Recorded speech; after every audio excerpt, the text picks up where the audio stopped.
আসসালামু আলাইকুম প্রিয় অ্যাডমিশন শিক্ষার্থীরা, আশা করি তোমাদের এত যাবত যেগুলো পরীক্ষা হয়েছে তোমাদের সবগুলো ভালো হয়েছে এবং তোমাদের আগামীতে যে পরীক্ষাটি রয়েছে FSSS ইউনিট বিউপির একটি খুবই প্রতিযোগিতামূলক একটি পরীক্ষা। তো এই পরীক্ষাকে কেন্দ্র করে আমরা দুটি মডেল টেস্ট আজকে সলভ করব এবং দেখব কেমন প্রশ্ন আমাদের FSSS ইউনিটে সচরাচর এসে থাকে। এবং আমরা জানি FSSS ইউনিটে ইংরেজিতে আমাদের মোট 40টি করে এমসিকিউ থাকবে, বিভিন্ন টপিক রিকভার করে মোট 40টা করে এমসিকিউ থাকবে। আচ্ছা, তাহলে আমরা প্রথম যে প্রশ্নটা আমাদের প্রথম প্রশ্নটা খেয়াল করো, choose the closest synonym of arduous. আচ্ছা, আরডাস শব্দের ক্লোজেস্ট সিনোনিম কোনটা? তো এরকম যখন সিনোনিম আসবে তখন আমাদের আসলে অপশনের অর্থগুলো খুব ভালো করে একটু বুঝতে হবে। খেয়াল করো, ডিফিকাল্ট মানে কি? ডিফিকাল্ট মানে আমরা জানি একটু কঠিন। হ্যাজার্ডাস মানে কি? হ্যাজার্ডাস মানে আমরা জানি কোনো কিছু পীড়াদায়ক। হ্যাজার্ডাস মানে কি? হ্যাজার্ডাস মানে কোনো কিছু পীড়াদায়ক। ডিফারেন্ট মানে আমরা সকলেই জানি খুবই সহজ, ভিন্ন। আর প্লেজারেবল মানে কি? প্লেজারেবল মানে যেটা একটু আনন্দদায়ক। প্লেজারেবল বলতে কি বোঝায়? আনন্দদায়ক। তো আমার যদি আরডাসের অ্যান্টোনিম চাইতো, তখন আমি প্লেজারেবলে উত্তর নিতে পারতাম। যদি আমার চেয়েছে কি? আমার চেয়েছে হচ্ছে সিনোনিম। তাহলে খেয়াল করো, আরডাস মানে কি? আরডাস মানে ওটা যেটা শ্রম সাধ্য। আরডাস মানে কি? আরডাস মানে হচ্ছে শ্রম সাধ্য। তো শ্রম সাধ্য কোনটা? যে কাজটা অনেক কঠিন, সেটা করতে আমাদের অনেক শ্রম দিতে হয়, সে অনুযায়ী আমাদের উত্তরটা হচ্ছে কি? ডিফিকাল্ট। আর একটা কথা মাথায় রাখবে, এখানে যদি আমার ডিফিকাল্ট না থাকতো অপশনে, তখন আমি কিন্তু হ্যাজার্ডাস উত্তর নিতে পারতাম অপশন টেস্ট অনুযায়ী। যেহেতু আমার ডিফিকাল্ট রয়েছে, সেজন্য আর কোনোটা উত্তর হচ্ছে না। এরপরে আমাদের প্রত্যেকটা বিশ্ববিদ্যালয়ে আমরা জানি আমাদের 5টা থেকে 6টা কি থাকে? প্যাসেজ কম্প্রিহেনশন থেকে প্রশ্ন থাকে। তো বিউপি FSSS ইউনিটটাও তার ব্যতিক্রম নয়, এখান থেকেও আমাদের প্যাসেজ কম্প্রিহেনশনের প্রশ্ন আসবে। তো প্যাসেজ কম্প্রিহেনশনের প্রশ্নের ক্ষেত্রে আমরা একটু প্যাসেজটা পড়ে দেখি কি নিয়ে প্যাসেজটা বলছে। ইন মডার্ন সোসাইটি মানে আমাদের আধুনিক সমাজ ব্যবস্থায়, the demand for instant results মানে কি? তাৎক্ষণিক প্রতিক্রিয়া বা তাৎক্ষণিক ফলাফল হ্যাজ স্টিডিলি বলতে কি বোঝায়? ধীরে ধীরে উইকেন্ড মানে কি? উইকেন্ড মানে কোনো কিছু দুর্বল করা বা হ্রাস করা the human capacity for patience মানে আমরা সকলেই জানি প্যাশেন্স মানে কি? ধৈর্য। অর্থাৎ আমরা যখন কোনো একটা কাজ করব, কাজ করার পর যদি ইমিডিয়েট তার ফলাফল প্রত্যাশা করি, তাহলে আমাদের যে ধৈর্যের যে পরীক্ষাটা, আমাদের সে ধৈর্যের যে ক্যাপাসিটিটা, সেটা হচ্ছে হ্রাস পাবে। যদিও টেকনোলজি প্রমিসেস ইফিসিয়েন্সি বলতে আমরা কি জানি? পর্যাপ্ততা অথবা যোগ্যতা, অ্যান্ড স্পিড অর্থাৎ টেকনোলজি বা আমাদের যে প্রযুক্তিগত যে দক্ষতাটা, সেটা আমাদেরকে কি দিচ্ছে? আমাদেরকে দ্রুত গতির সাথে কোনো ফলাফল দিচ্ছে এবং পর্যাপ্ত ফলাফল দিচ্ছে। ইট অফেন কাল্টিভেটস রেস্টলেসনেস অর্থাৎ অধৈর্যতা কাল্টিভেটস করে, রেদার দেন জেনুইন স্যাটিসফ্যাকশন। অর্থাৎ প্রযুক্তি আমাদের জেনুইন স্যাটিসফ্যাকশনের তুলনা থেকে আমাদের রেস্টলেসনেসটাকে একটু বেশি কার্যকর করছে। দিস ইমপ্যাশেন্স এই যে অধৈর্য, ইনকারেজেস মানে প্রবণতা করে, ইনকারেজেস শ্যালো এনগেজমেন্ট বলতে মানে একদম ক্ষুদ্র বা কম কিসের ওপর এনগেজমেন্ট, অ্যান্ড হাইটেন্স ফ্রাস্ট্রেশন। হাইটেন্স মানে কি? হাইটেন্স মানে কোনো কিছু কি করা?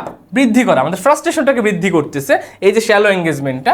মেকিং ইন্ডিভিজুয়ালস লেস উইলিং মানে কম ইচ্ছাকৃত, to endure difficulty or delay. অর্থাৎ এই যে আমাদেরকে অধৈর্যতার দিকে ধাবিত করছে, তার মাধ্যমে কি হচ্ছে? আমরা এই যে ডিফিকাল্টি বা এই যে দেরি করা, এইগুলার প্রতি আমরা একটু লেস উইলিং হয়ে যাচ্ছে, মানে অনিচ্ছা হয়ে যাচ্ছে।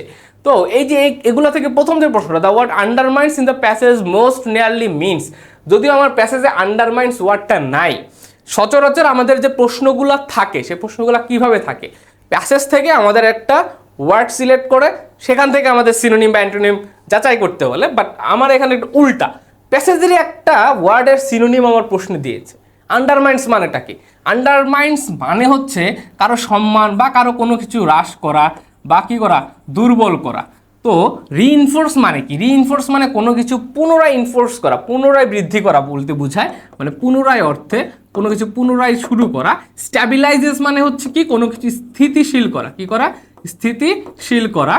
আর গ্লোরিফাইস মানে কি? গ্লোরিফাই মানে কারো সম্মান বৃদ্ধি করা বা কোনো কিছু শ্রদ্ধার সাথে কোনো কিছু কি করা? বৃদ্ধি করা। আমরা আমাদের প্যাসেজে ওই উইকেন্ড শব্দটা পেয়েছি। খেয়াল করো, এই যে উইকেন্ড প্যাসেজে পেয়েছি কি? উইকেন্ড শব্দটা। এই উইকেন্ড মানেটাই কি? এই উইকেন্ড মানেটাই হচ্ছে কোনো কিছু কি করা? হ্রাস করা। তো সেই অনুযায়ী আমার উত্তরটা হচ্ছে এ নাম্বারটা। তারপরে আসো 3 নাম্বার ওয়ার্ড বলছে, দ্য ওয়ার্ড পারসেভারেন্স সাজেস্টস। যদিও আমার এখানে পারসেভারেন্স ওয়ার্ডটা ডিরেক্টলি নাই, কি রয়েছে আমাদের রয়েছে হচ্ছে প্যাশেন্স। কি রয়েছে? প্যাশেন্স, অর্থাৎ ধৈর্য রয়েছে। ধৈর্যের সাথে রিলেটেড আরেকটি ওয়ার্ড হচ্ছে কি পারসেভারেন্স, যার মানে কি, যার মানে হচ্ছে অধ্যাবসায়। যার মানে কি অধ্যাবসায়। অধ্যাবসায় মানে কি কোনো কিছু নিয়ে প্রতীক্ষা করা, হ্যাঁ, অপেক্ষা করা। তাহলে ব্রিফ ইনথুজিয়াজম, ব্রিফ মানে কি? ব্রিফ মানে আমরা জানি ক্ষুদ্র বা কম। ব্রিফ মানে কি? ক্ষুদ্র বা কম। ইনথুজিয়াজম মানে উদ্বেগ বা তোমাদের যে একটা আকাঙ্ক্ষা সেটা। তো অধ্যাবসায় কখনো ক্ষুদ্র আকাঙ্ক্ষা বা কম আকাঙ্ক্ষা কাজ করে না, অবশ্যই বেশি আকাঙ্ক্ষা কাজ করে। সাস্টেইনড ইফোর্ট ডিসপাইট অবস্ট্যাকেলস, এখানে বলছে সাস্টেইনড ইফোর্ট। সাস্টেইনড ইফোর্ট বলতে মানে তোমার চলমান যে প্রচেষ্টা, ডিসপাইট অবস্ট্যাকেলস, বাধা সত্ত্বেও তোমার চলমান প্রচেষ্টা, এইটা।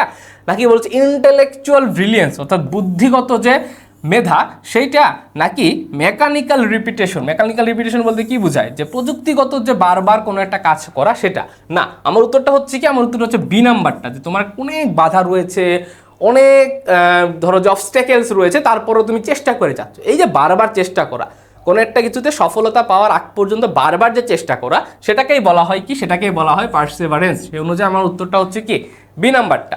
তারপরে খেয়াল করো 4 নম্বর option, why does the author mention historical achievements in the passage. আচ্ছা, আমরা দেখতে পাচ্ছি to press ancient civilization. Ancient civilization বলতে কোনো কিছু আমার প্যাসেজে পাই নাই। To contrast technology with history, আমরা হিস্ট্রির সাথে টেকনোলজির কোনো সম্পর্ক পাই নাই। To prove that lasting success requires sustained effort, to show that progress has stopped, এটাও না। উত্তরটা হচ্ছে কি সি নাম্বারটা। আমরা দেখেছি কি মডার্ন সোসাইটিতে আমাদের ধৈর্যের নিয়ে একটা কথা বলছে, যেখানে টেকনোলজি আসার পরে আমরা একটু ধৈর্যহীন হয়ে যাচ্ছি। তো সেইটার ক্ষেত্রে আমাকে বলছে সাস্টেইনড এফোর্ট, মানে চলমান যে প্রচেষ্টা, এটা আমাদেরকে আসলে রিকোয়ার লাগবে, আমাদের লাগবে কোনো একটা সফলতা পাওয়ার ক্ষেত্রে। 5 নম্বর বলছে the author's attitude toward modern society can best be described, অর্থাৎ এই যে প্যাসেজটা তোমরা পড়লা, সেই প্যাসেজে মডার্ন সোসাইটি সম্পর্কে তোমার মনোভাবটা কি, যে লেখাটা হইল সেই মনোভাবটা কেমন? কমপ্লিটলি ডিসমিসিভ, এটা কি কোনো ডিসমিসিভ মনোভাব, মানে একদম শেষ করে দিতে হবে আমাদের মডার্ন সোসাইটি? না। কনসিয়াসলি ক্রিটিক্যাল, মানে সচেতনভাবে কোনো সমালোচনা করছে। কি করছে? সচেতনভাবে একজন সচেতন নাগরিক হিসেবে তুমি কি করছো? সমালোচনা করছে, আমরা এটা দেখতে পেয়েছি। ইন্টায়ারলি অপটিমিস্টিক, অপটিমিস্টিক মানে কি? অপটিমিস্টিক মানে আমরা জানি আশাবাদী, তাই না? আমরা জানি অপটিমিস্টিক মানে আশাবাদী। আর এটার বিপরীত অর্থ কি? বিপরীত হচ্ছে প্যাসিমিস্টিক। এটা কিন্তু পরীক্ষায় অনেক চলে আসে। প্যাসিমিস্টিক মানে কি? প্যাসিমিস্টিক মানে হচ্ছে বোঝায় হতাশা, মানে আশাবাদীর যে বিপরীত, যারা মনে করো পরীক্ষা প্রস্তুতি ভালো না, তারা একটু হতাশার মধ্যে রয়েছে, আমি চান্স পাবো না, তোমাদের যে মনোভাবটা, ওটা হচ্ছে প্যাসিমিস্টিক মনোভাব। যাদের একটু পরীক্ষার প্রস্তুতি ভালো, যারা একটু ভালো প্রিপারেশন নিয়েছে, তাদের মনোভাবটা হচ্ছে অপটিমিস্টিক। ওকে, তো অপটিমিস্টিক আর প্যাসিমিস্টিক কিন্তু বিভিন্ন পরীক্ষাতে অনেক চলে আসে। আচ্ছা, তারপরে রয়েছে খেয়াল করো ইনডিফারেন্ট। রয়েছে কি ইনডিফারেন্ট মানে কি? ইনডিফারেন্ট মানে হচ্ছে অনীহা। ইনডিফারেন্ট মানে কি? অনীহা বা অনিচ্ছাকে রিপ্রেজেন্ট করে। তো এগুলো না, আমার উত্তরটা হচ্ছে কি বি নাম্বারটা। আমরা দেখেছি যে প্যাসেজটাতে আমাদের যে অথর, তিনি মডার্ন সোসাইটিকে খুব সচেতনভাবে ক্রিটিক করছে, সমালোচনা করছে, যে আমাদের মডার্ন সোসাইটি আমাদেরকে ধৈর্যহীন করে তুলছে। ঠিক আছে, তারপরে খেয়াল করো 6 নম্বর প্রশ্ন, which of the following best captures the main argument of the passage. অর্থাৎ প্যাসেজটা যে পড়লা, এই প্যাসেজ আসলে কোন আর্গুমেন্টটাকে আসলে তিনি ক্যাপচার করছে? Speed and efficiency are the foundation of success, মানে এখানে কি বলছে? দ্রুত গতিতা এবং পর্যাপ্ততাই কি আমাদের সাকসেসের মূল ভিত্তি? তিনি কি বলছেন patience has no place in modern life? তিনি কি বলছেন neglecting patience threatens enduring and meaningful progress, নাকি technology alone shapes human character, মানে টেকনোলজি একাই কি আমাদের হিউম্যান ক্যারেক্টারকে ডিফাইন করছেন? না। আমরা ধরতে পারছি যে প্রথম দুটা হবে না। এখন খেয়াল করো, patience has no place in modern life, এখানে কিন্তু অথর কোথাও বলেনি যে প্যাশেন্সের মানে কোনো ধৈর্যই নেই। আমাদের বলেছে কি? আমাদের বলেছে উইকেন্ড করে দিচ্ছে, হ্রাস করে দিচ্ছে, হ্যাঁ, কোনো কিছু লিসেন করে দিচ্ছে। মানে বি নাম্বারটা আমার আলটিমেটলি হচ্ছে না, হচ্ছেটা কি সি নাম্বারটা। কেন? খেয়াল করো, নেগলেক্টিং প্যাশেন্স, মানে তুমি যদি ধৈর্যহীন হয়ে পড়ো, তাহলে থ্রেটেন্স এন্ডিউরিং অ্যান্ড মিনিংফুল প্রোগ্রেস, মানে হচ্ছে কি? মানে হচ্ছে যে স্থিতিশীল যে প্রোগ্রেসটা, একটি ফলপ্রসূ যে প্রোগ্রেস, এই প্রোগ্রেসটা আসলে বাধাপ্রাপ্ত হবে। এই জিনিসটা আসলে আমাদের অথর আমাদের প্রশ্নটাতে বোঝাতে চেয়েছে, তার উত্তরটা হচ্ছে আমার সি নাম্বারটা। তারপরে খেয়াল করো 7 নম্বরটা, neither professor Moudud Hasan or any other faculty member two contest for the deans position. খেয়াল করো এইদার ডট ডট, আমরা এই নিয়মটা প্রতিটা পরীক্ষায় চলে আসে।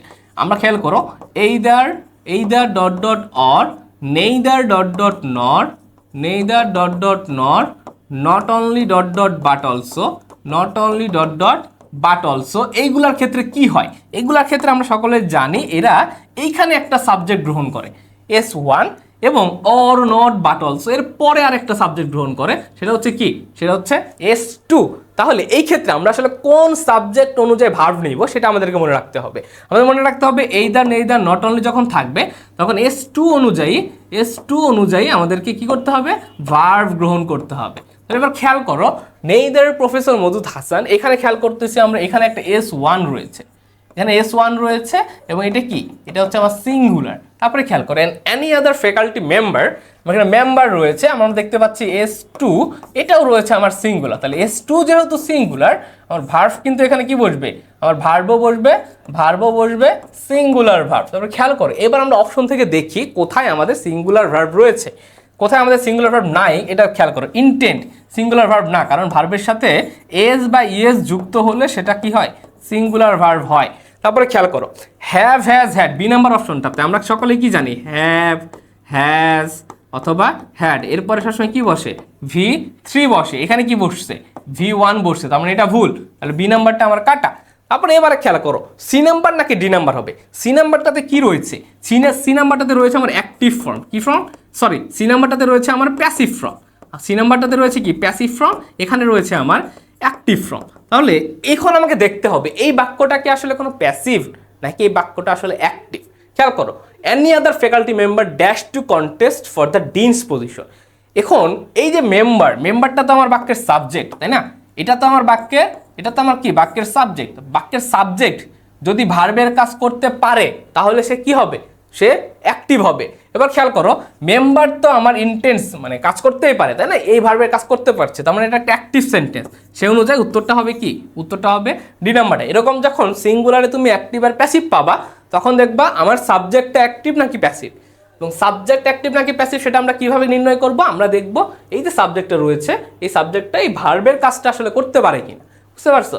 তাহলে 7 নম্বরটা গেল উত্তর ডি নাম্বার। 8 নম্বরটা খেয়াল করো, হুম ওয়ার ইউ কলিং, এটা প্যাসিভ ফর্মটা কি? যদি আমাদের সচরাচর দেখা যাচ্ছে অ্যাডমিশন পরীক্ষাগুলোতে ন্যারেশন আর ভয়েস থেকে প্রশ্ন কিন্তু খুবই কম আসে, বাট FSSS ইউনিটে তুমি দেখবে যারা বিগত বছরগুলোতে পরীক্ষা দিয়েছে প্যাসেজ ন্যারেশন আর হচ্ছে তোমার এই অ্যাক্টিভ প্যাসিভ ভয়েস থেকে প্রশ্ন চলে আসে। আচ্ছা, হুম ওয়ার ইউ কলিং, আমরা যখন হচ্ছে ভয়েস আসবে তখন আমাদের কাজ হচ্ছে টেন্সটা আগে মিল রাখা। কি রাখা? টেন্স মিল রাখা। তো খেয়াল করো, এখানে রয়েছে কি? এখানে রয়েছে ওয়ার প্লাস ভার্বের সাথে আইএনজি, অর্থাৎ past continuous tense. Past continuous টেন্সের অ্যাক্টিভ ফর্মকে তুমি যখন প্যাসিভ করবা তোমার কাজ কি? তোমার কাজ হচ্ছে পাস্ট কন্টিনিউয়াস টেন্সে বি ভার্ব অর্থাৎ ওয়াজ অথবা ওয়ারের সাথে বিং প্লাস V3 যুক্ত করা। কি যুক্ত করা? Being plus V3। আমি আগে দেখবো এই জিনিসটা আমার কোন কোন অপশনটাতে রয়েছে, অর্থাৎ বিং প্লাস V3। যে কোনো কন্টিনিউয়াস টেন্সে বিং প্লাস V3 যুক্ত করবা। খেয়াল করো, এখানে বিং প্লাস V3 নাই, বাদ। তারপরে খেয়াল করো, এইখানে বিং প্লাস V3 নাই, এই দুটো আমার আগেই বাদ। এবার বি হবে নাকি ডি হবে? তারপর এবার আমরা দেখতে পাচ্ছি, খেয়াল করো যে who was being called by you নাকি who were you being called, কোনটা হবে উত্তর? Who was being called by you নাকি who were you being called. তাহলে আমরা দেখতে পাচ্ছি উত্তরটা হচ্ছে কি হুম ওয়্যার ইউ কলিং, মানে তুমি কাকে কল করছো, এটা সিঙ্গুলার ফর্ম। তাহলে হু ওয়াজ বিং, আমরা জানি হুম থাকলে হু হয়, এখানেও হু আছে, এখানেও হু আছে। তাহলে উত্তরটা হচ্ছে আমার বি নাম্বারটা, who was being called by you. এখানে আসলে আলাদা কোনো সাবজেক্ট নাই, কারণ আমি নিজেই তো সাবজেক্ট, একে আবার সাবজেক্ট পজিশনে বসাইছে, তাহলে তো ভুল, তাই না?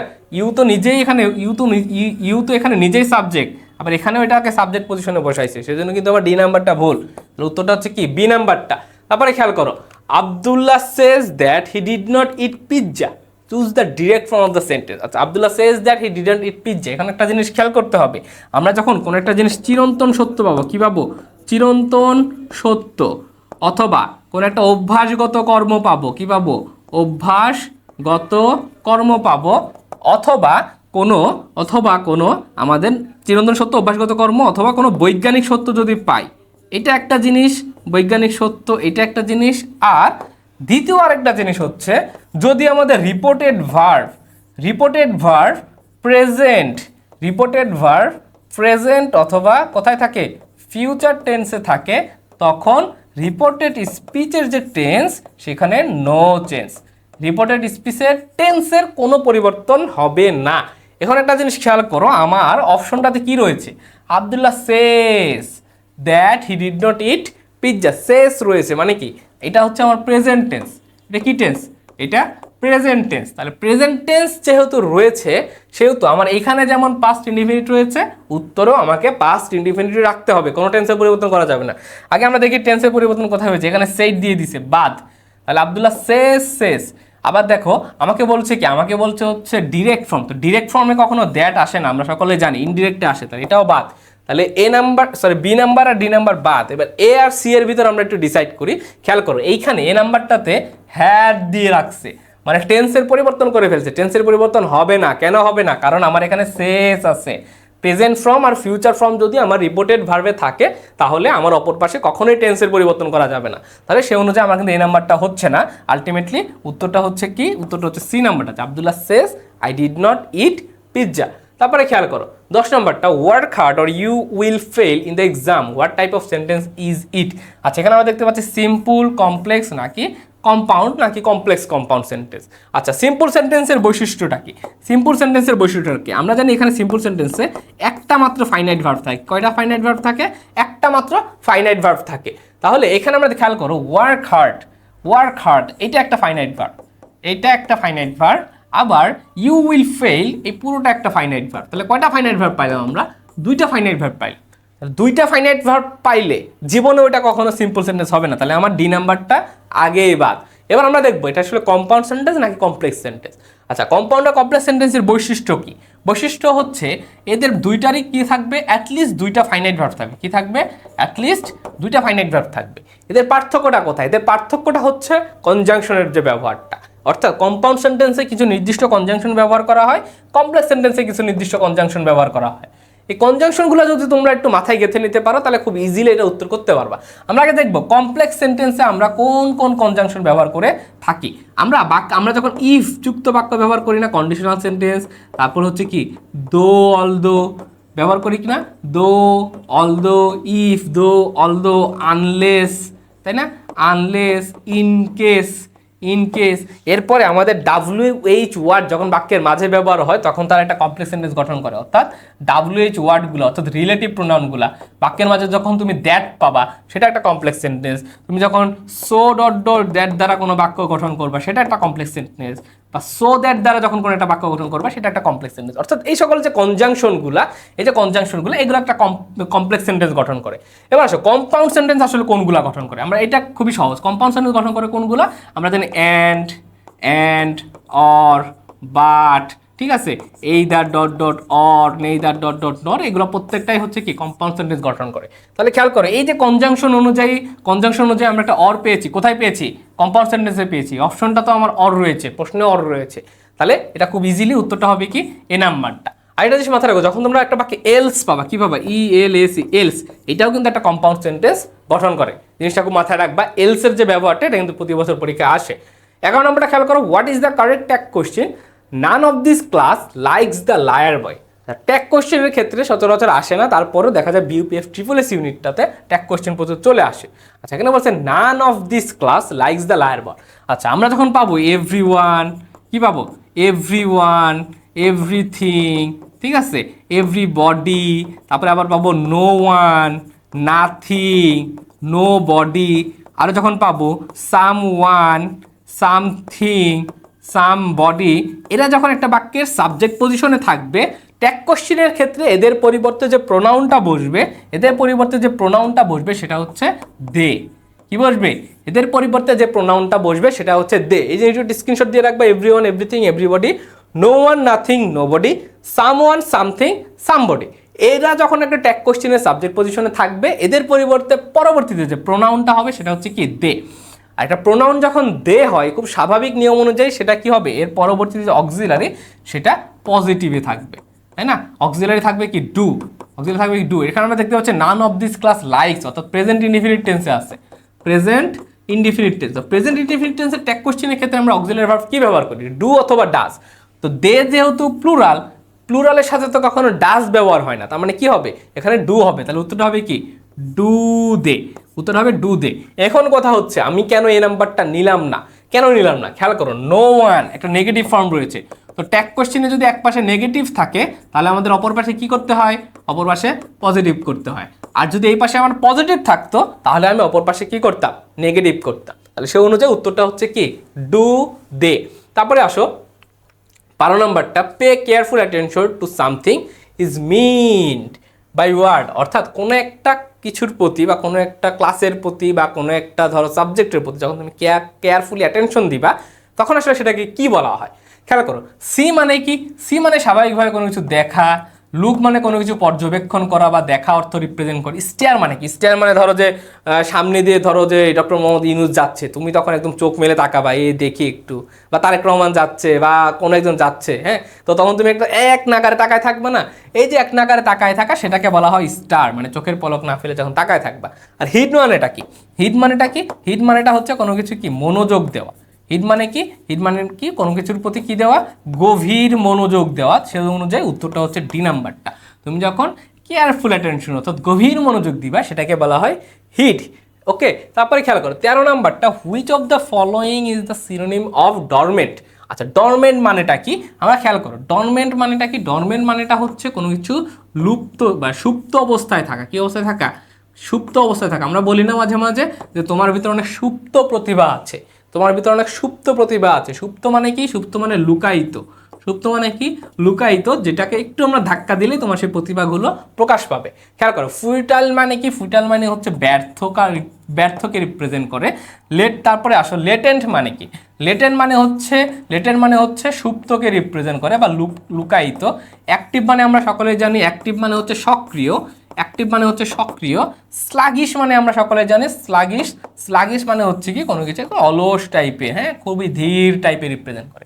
তাহলে ডরমেন্টের সিনোনিম কি হচ্ছে আমার, ডরমেন্টের সিনোনিম হচ্ছে কি বি নাম্বারটা, লেটেন্ট বা সুপ্ত।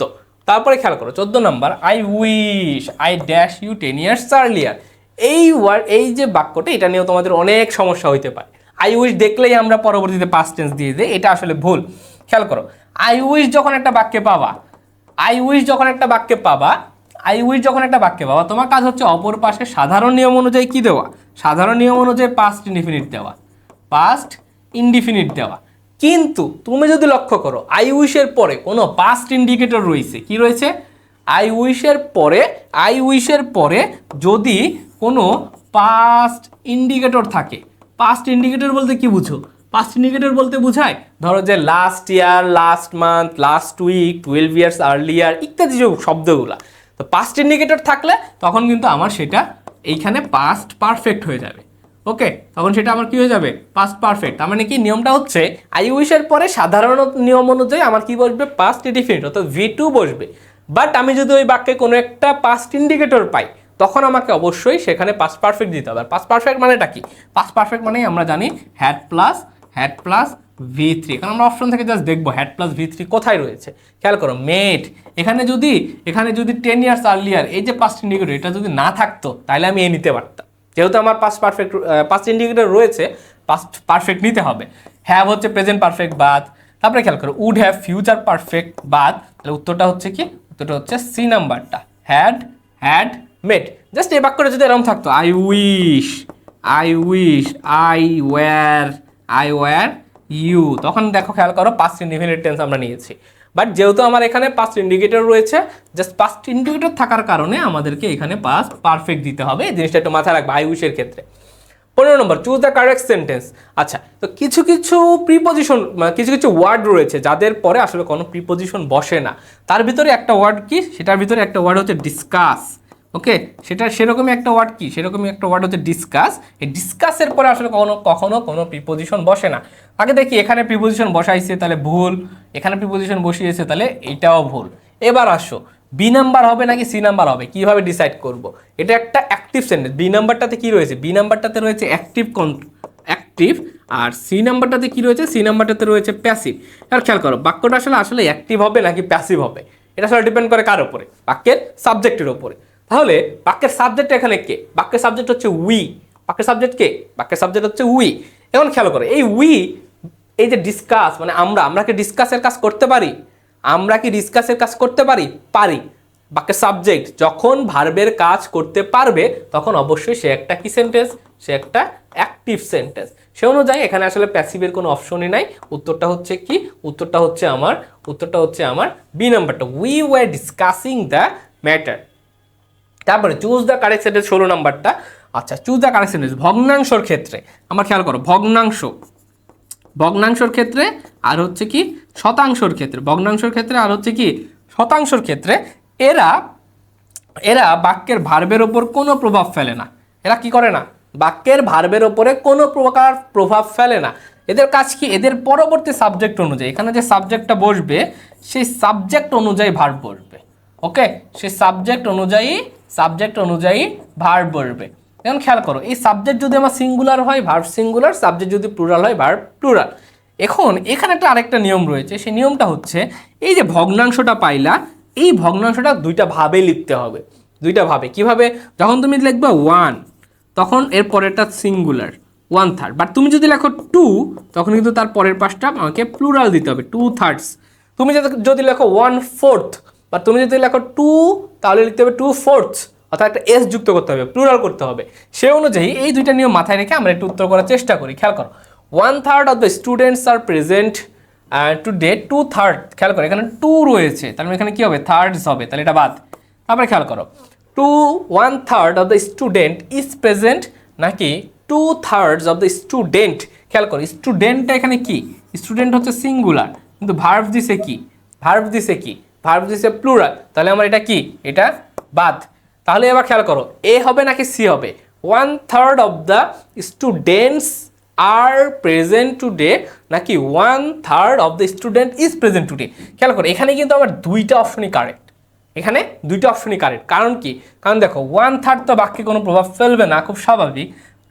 দ্য স্টুডেন্টস এখানে আমার প্লুরাল রয়েছে, তাহলে ভার্বটাও প্লুরাল, কোনো সমস্যা নাই। দ্য স্টুডেন্ট সিঙ্গুলার রয়েছে, ভার্বটাও সিঙ্গুলার, কোনো সমস্যা নেই। এখানে আমার এ আর সি নাম্বার দুটোই সঠিক। তো যখন এরকম দুটো বাক্যই সঠিক পাবা তখন তোমার কাজটা কি, তোমার কাজ হচ্ছে প্রথমটা উত্তর নেওয়া। ঠিক আছে, তখন তোমার কাজ হচ্ছে কি, প্রথমটা উত্তর নেওয়া, এই নাম্বারটা। 17 নম্বর, হুইচ পেয়ার ইজ অ্যান্টোনিমাস। এখানে বলছি কি, হুইচ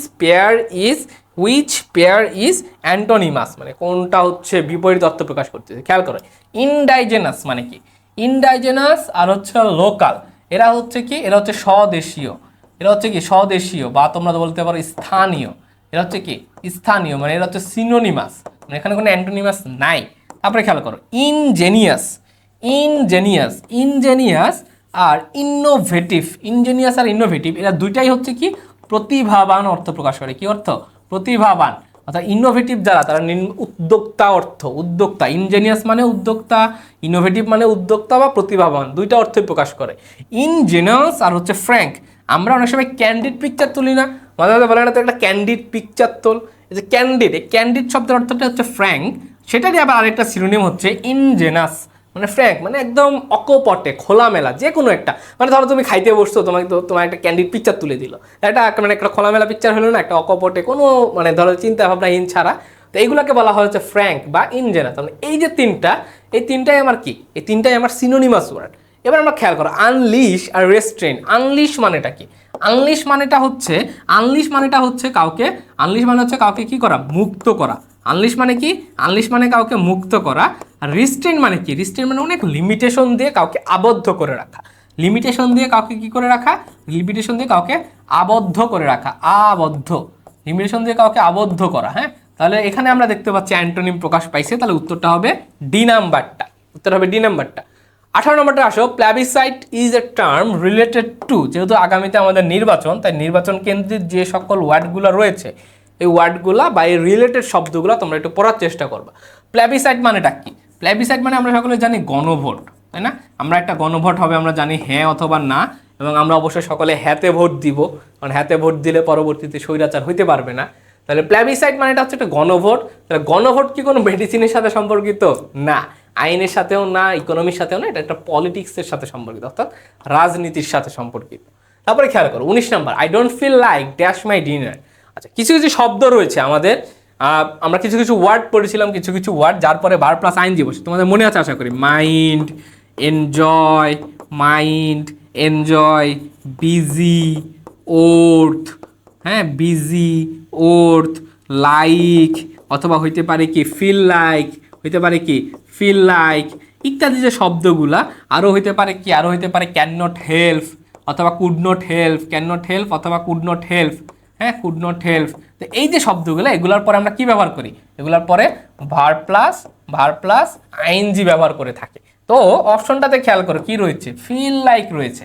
তাহলে এরপরে কি হবে, ভার প্লাস আইএনজি। দেখি ভার প্লাস আইএনজি কোথায় রয়েছে, শুধুমাত্র বি নাম্বারটাতে রয়েছে। তোমরা যখন এরকম প্রশ্নগুলো পাবা না, জাস্ট একটু রিমাইন্ড করার চেষ্টা করবা রুলসটা আসলে কোথায় পড়েছিল। 20 নম্বর, I know the boy who called you study, the underline parts is a dash clause. এটা কি কোনো নাউন, অ্যাডজেক্টিভ নাকি অ্যাডভার্ব না প্রিপোজিশন?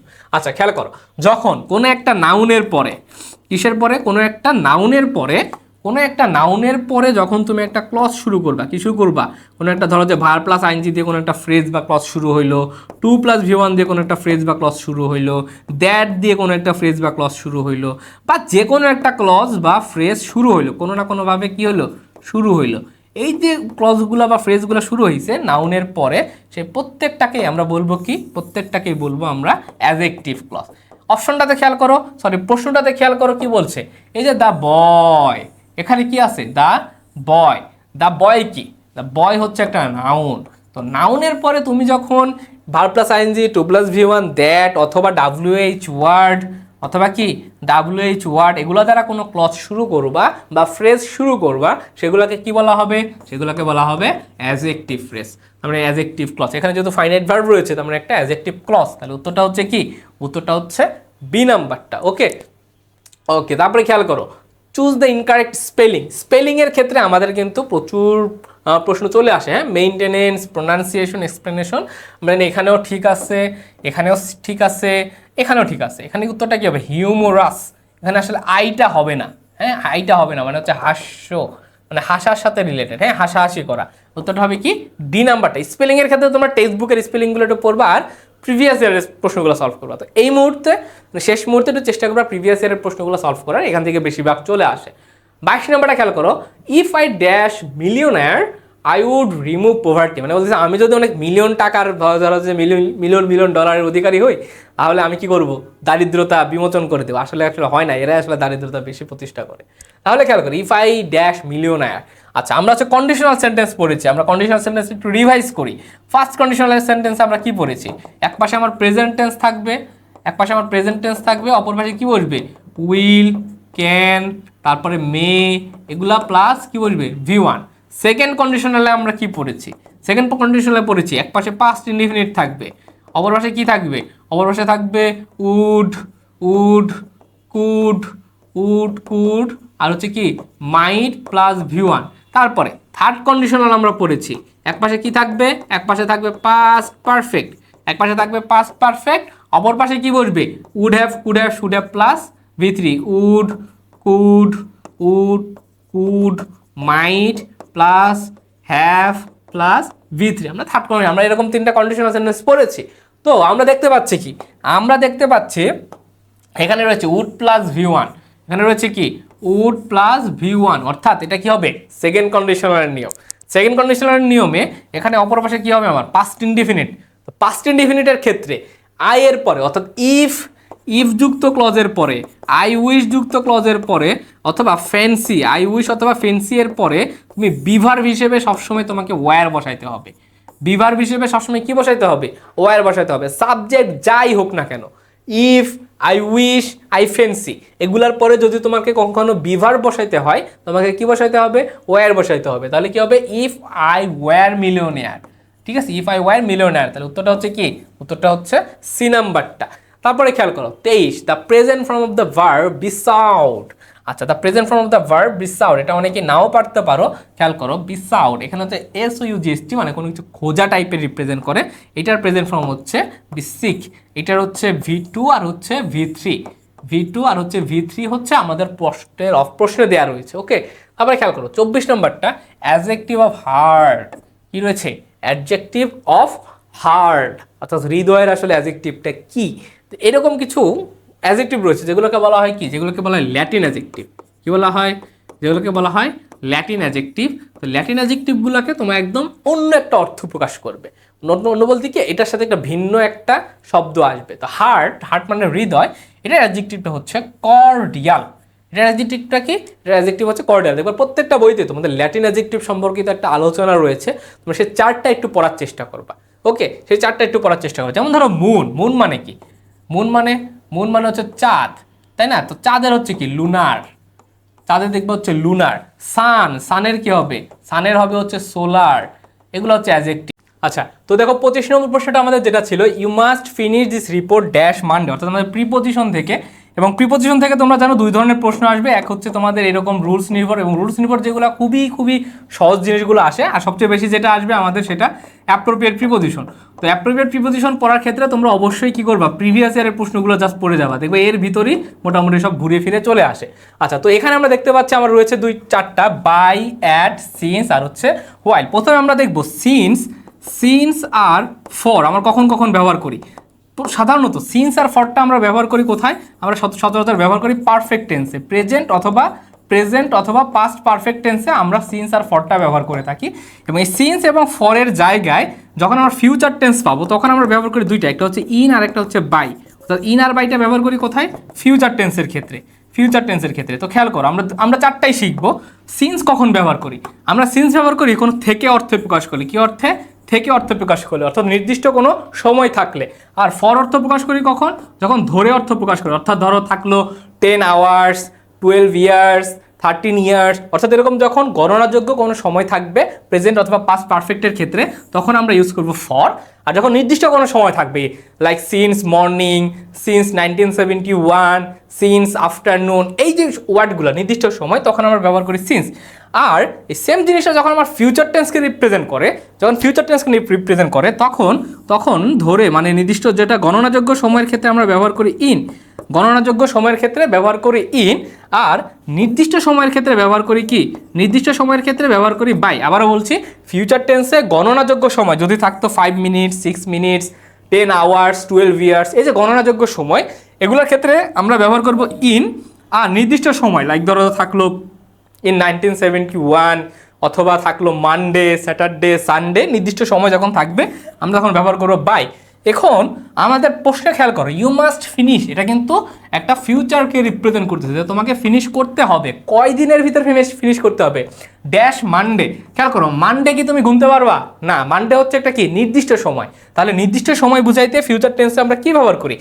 ব্যবহার করি হচ্ছে বাই মানডে। তাহলে উত্তরটা হবে কি? উত্তরটা হবে বাই মানডে। ওকে, তাহলে 26 নাম্বারটা খেয়াল করো, plagiarism is the act of, অর্থাৎ এই যে প্লেজিয়ারিজমটা, এটা এসছে আমাদের ওয়ান ওয়ার্ড সাবস্টিটিউশন যদি তোমরা পড়ে থাকো তাহলে তোমরা কমন পাবা, অথবা যে প্লেজিয়ারিজম শব্দটার মানে জানে সেও এই উত্তরটা খুব ইজিলি দিতে পারবা। প্রথমে বলছে প্লেজিং সামবডি সুপারফিশিয়ালি, এটা উত্তর না। Making fun of somebody for amusement, এটা উত্তর না। ইন্ডালজিং ইন সেলফ স্যাটিসফ্যাকশন, এটাও না। উত্তরটা হবে সি নাম্বারটা, যে taking somebody's ideas without acknowledgement. Like ধরো আমি একটা থিসিস প্রকাশ করলাম বা আমি একটা প্রবন্ধ রচনা করলাম, আমার সেই প্রবন্ধটা তুমি যদি আমার নামে না লিখে তুমি তোমার নিজের নামে প্রচার করো আমার অনুমতি ব্যতীত, সেটা হবে প্লেজিয়ারিজম। বুঝতে পারছো? তাহলে উত্তরটা হবে কি? উত্তরটা হচ্ছে সি নাম্বারটা। 27 নম্বর পার্সিমনি আর হচ্ছে কি? ফ্রুগ্যালিটি, অর্থাৎ এইটা আমাদের আসছে অ্যানালজি থেকে। কোথা থেকে এসেছে? এটা এসেছে অ্যানালজি থেকে। কোথা থেকে? অ্যানালজি থেকে। তো অ্যানালজির ক্ষেত্রে আমাদের নিয়মটা কি? আমাদের নিয়মটা হচ্ছে যে দুটো শব্দ আমার প্রশ্নে দেওয়া রয়েছে, এই দুটো শব্দের ভিতরে সম্পর্কটা আমাকে প্রকাশ করতে হবে। সম্পর্কটা কি? খেয়াল করো, পার্সিমনিটা মানেটা কি? পার্সিমনি মানেও কৃপণ বা ধরো যে একটু মিতব্যয়ী শব্দ, মিতব্যয়ী। আবার ফ্রুগ্যালিটি মানেটাও হচ্ছে কি? একটু কৃপণ বা মিতব্যয়ী, বা কি? মিতব্যয়ী অর্থ প্রকাশ করে। তো খেয়াল করো, এই দুইটার ভিতর কি একটা সিনোনিমাস সম্পর্ক প্রকাশ করতেছে, তাই না? সিনোনিমাস সম্পর্ক প্রকাশ করতেছে। তাহলে এই যে চারটা অপশন, এই অপশনের ভিতর থেকে আমরা দেখব কোথায় কোথায় সিনোনিমাস অপশনগুলো প্রকাশ করতেছে। খেয়াল করো অ্যাগনি মানে কি? যন্ত্রণা, তাই না? অ্যাগনি মানে কি? অ্যাগনি মানে হচ্ছে যন্ত্রণা।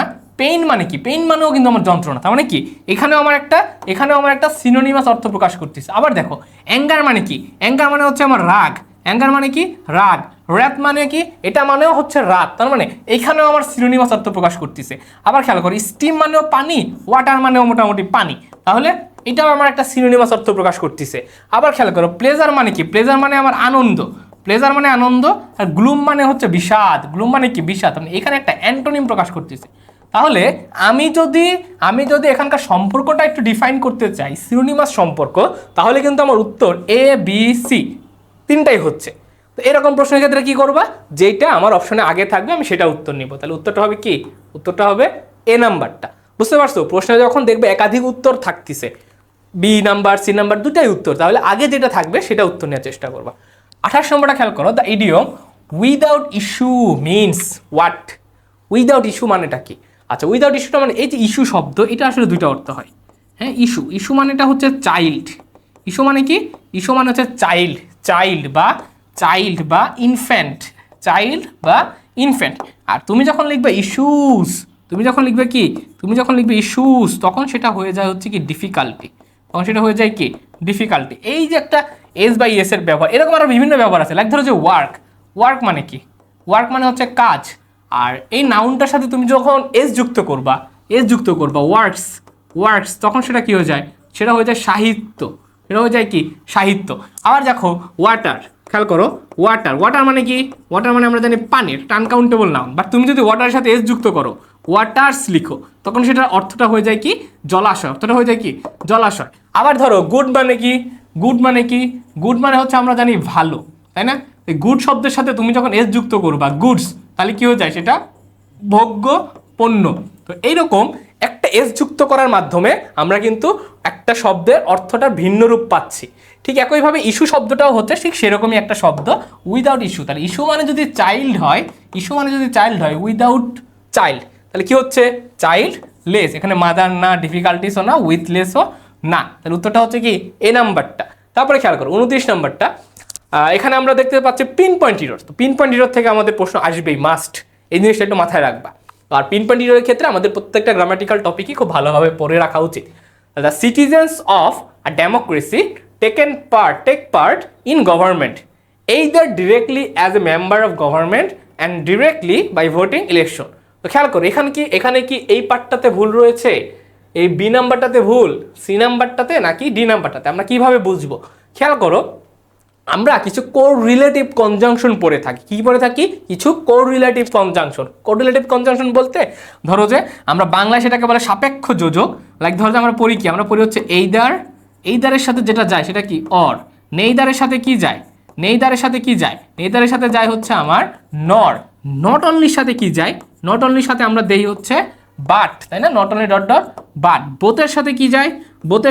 Both dot and. তাহলে এইখানে খেয়াল করো, এইখানে রয়েছে এইদার, কিন্তু এখানে আবার দিয়ে দিছে অ্যান্ড। তাহলে কি কিছু হইলো? এইদারের সাথে কখনো অ্যান্ড যায় না, এইদারের সাথে কি যাবে? এইদারের সাথে যাবে হচ্ছে অর। তাই সেজন্য আমার উত্তরটা হচ্ছে ডি নাম্বারটা। অর্থাৎ এটা কোরিলেটিভ কনজাংশন, বাংলায় যেটাকে বলে হচ্ছে সাপেক্ষ যোজক, বাংলায় যেটাকে বলে কি সাপেক্ষ যোজক। তো এই জিনিসগুলো তোমরা একটু মাথায় রাখবা, এখান থেকে প্রচুর প্রশ্ন কিন্তু চলে আসবে পিন পয়েন্ট ইররের ক্ষেত্রে। 30 নাম্বারটা খেয়াল করো, you hardly works hard and his fatherly affection attract me। He hardly works hard and his fatherly affection attract me। এখানে বলছে হার্ড আর হচ্ছে কি ফাদারলি, কোন পার্টস অফ স্পিচ? খেয়াল করো, হি হার্ডলি ওয়ার্কস, হার্ডলি হচ্ছে কি একটা নেগেটিভ ওয়ার্ড। কি ওয়ার্ড? হার্ডলি। তারপর হচ্ছে কি সেলডম। তারপর হচ্ছে কি নো সুনার। তারপরে হচ্ছে স্কেয়ারসলি। এই যে ওয়ার্ডগুলা, বেয়ারলি, এই প্রত্যেকটা কি? এই প্রত্যেকটা হচ্ছে একটা নেগেটিভ, প্রত্যেকটাই হচ্ছে কি একটা নেগেটিভ অ্যাডভার্ব। কি এগুলো? একটা নেগেটিভ অ্যাডভার্ব। অর্থাৎ এই যে প্রথম হার্ডলিটা আমরা পাচ্ছি, এই হার্ডলিটা হচ্ছে কি একটা অ্যাডভার্ব। তাহলে এটা পাইলাম কি? এটা পাইলাম একটা অ্যাডভার্ব। এটার মানেটা কি? এগুলার মানে হচ্ছে কদাচিৎ।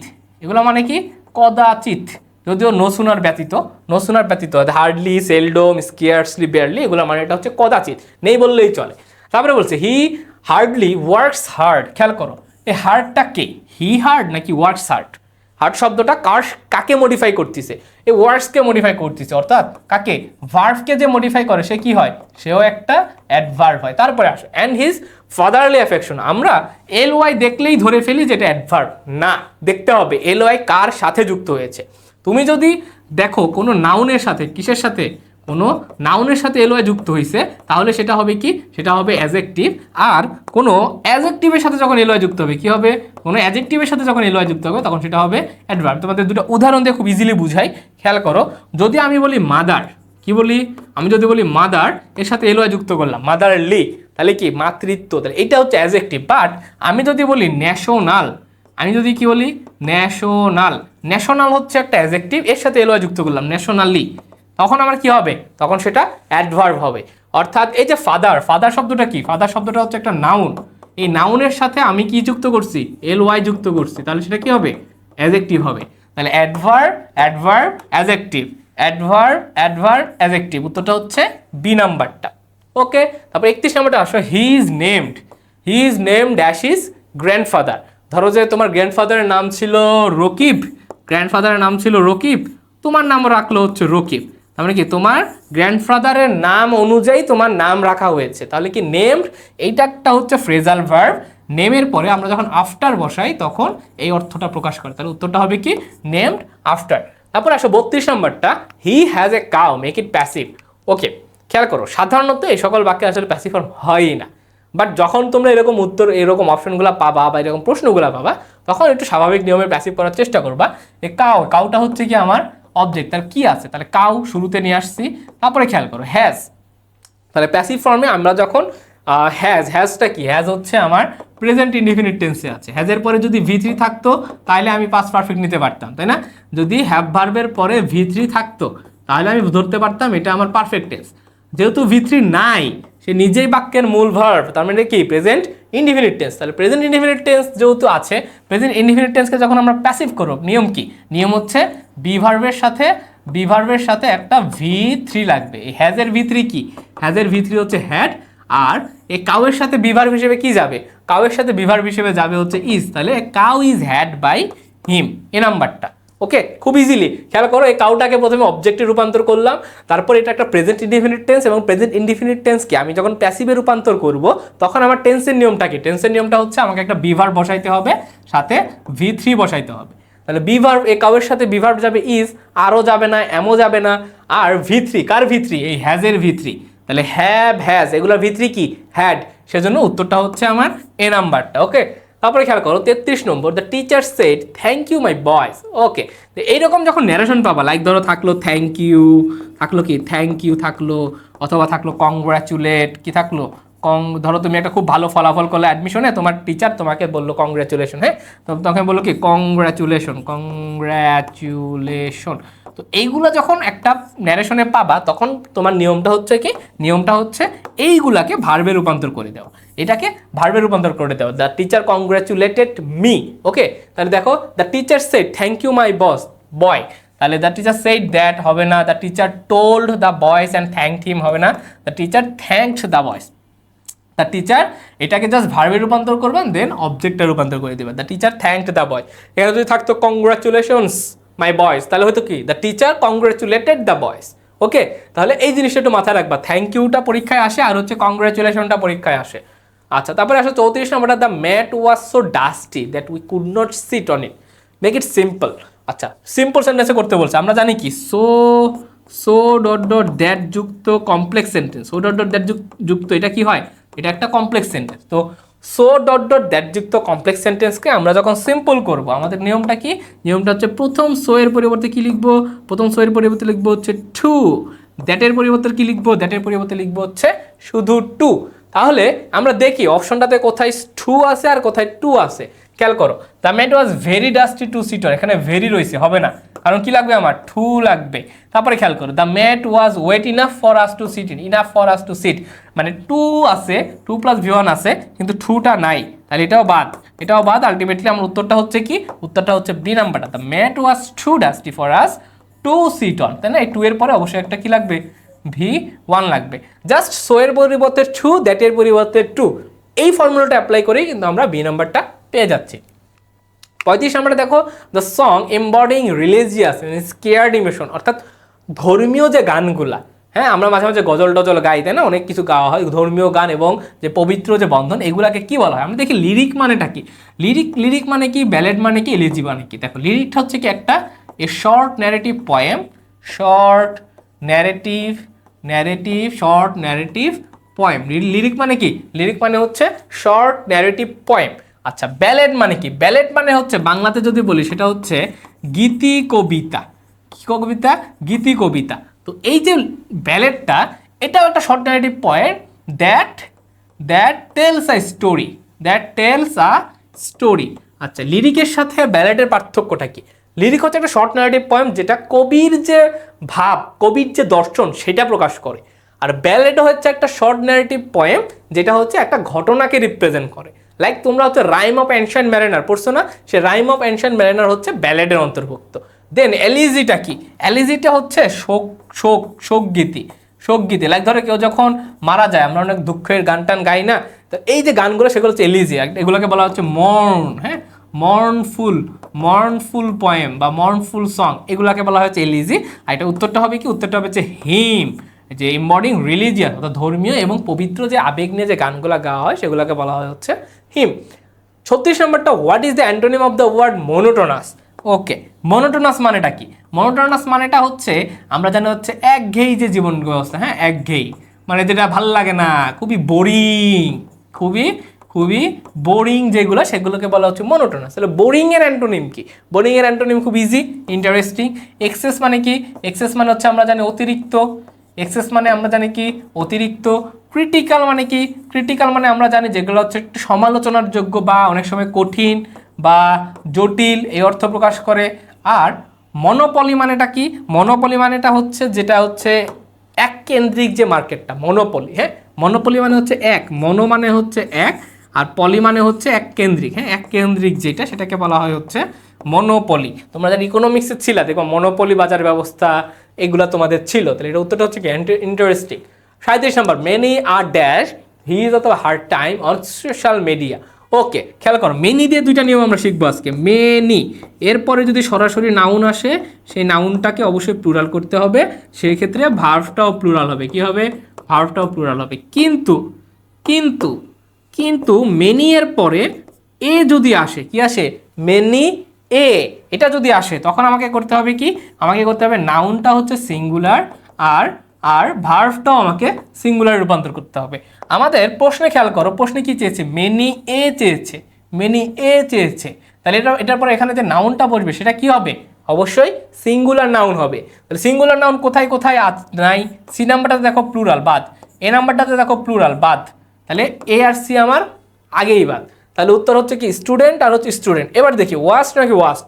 খেয়াল করো, মেনি এ নাউন সিঙ্গুলার, তাহলে ভার্বটা কি হবে? ভার্বটাও সিঙ্গুলার হবে। আর ভার্ব সিঙ্গুলার মানে কি? ভার্বের সাথে এস বা ইএস যুক্ত করতে হবে। এখানে এস বা ইএসটা নাই, তাহলে বি নাম্বারটা বাদ। উত্তর হচ্ছে কি? উত্তর হচ্ছে ডি নাম্বারটা। 38, do you know Kabir was a sophomore? Here sophomore means, এটা মানেটা কি? তোমরা যে কিছুদিন পর ইউনিভার্সিটিতে যাবা, ঠিক আছে, এই ওয়ার্ডগুলো একটু শিখবা, তাহলে দেখবা ইউনিভার্সিটিতে যে একটু মানায় নিতে সুবিধা হবে। দেখো, সফোমোর মানেটা হচ্ছে যারা হচ্ছে সেকেন্ড ইয়ারের স্টুডেন্ট তাদেরকে বলা হয় হচ্ছে সফোমোর। তোমরা ইউনিভার্সিটিতে গেলে তোমাদের ইমিডিয়েট সিনিয়র যারা, তাদেরকে বলা হবে কি? সফোমোর। ফার্স্ট ইয়ার স্টুডেন্টকে বলা হয় হচ্ছে ফ্রেশম্যান। কি বলা হয়? ফ্রেশম্যান। ফার্স্ট ইয়ার স্টুডেন্টকে বলা হয় কি? ফ্রেশম্যান। থার্ড ইয়ারকে বলা হয় হচ্ছে জুনিয়র।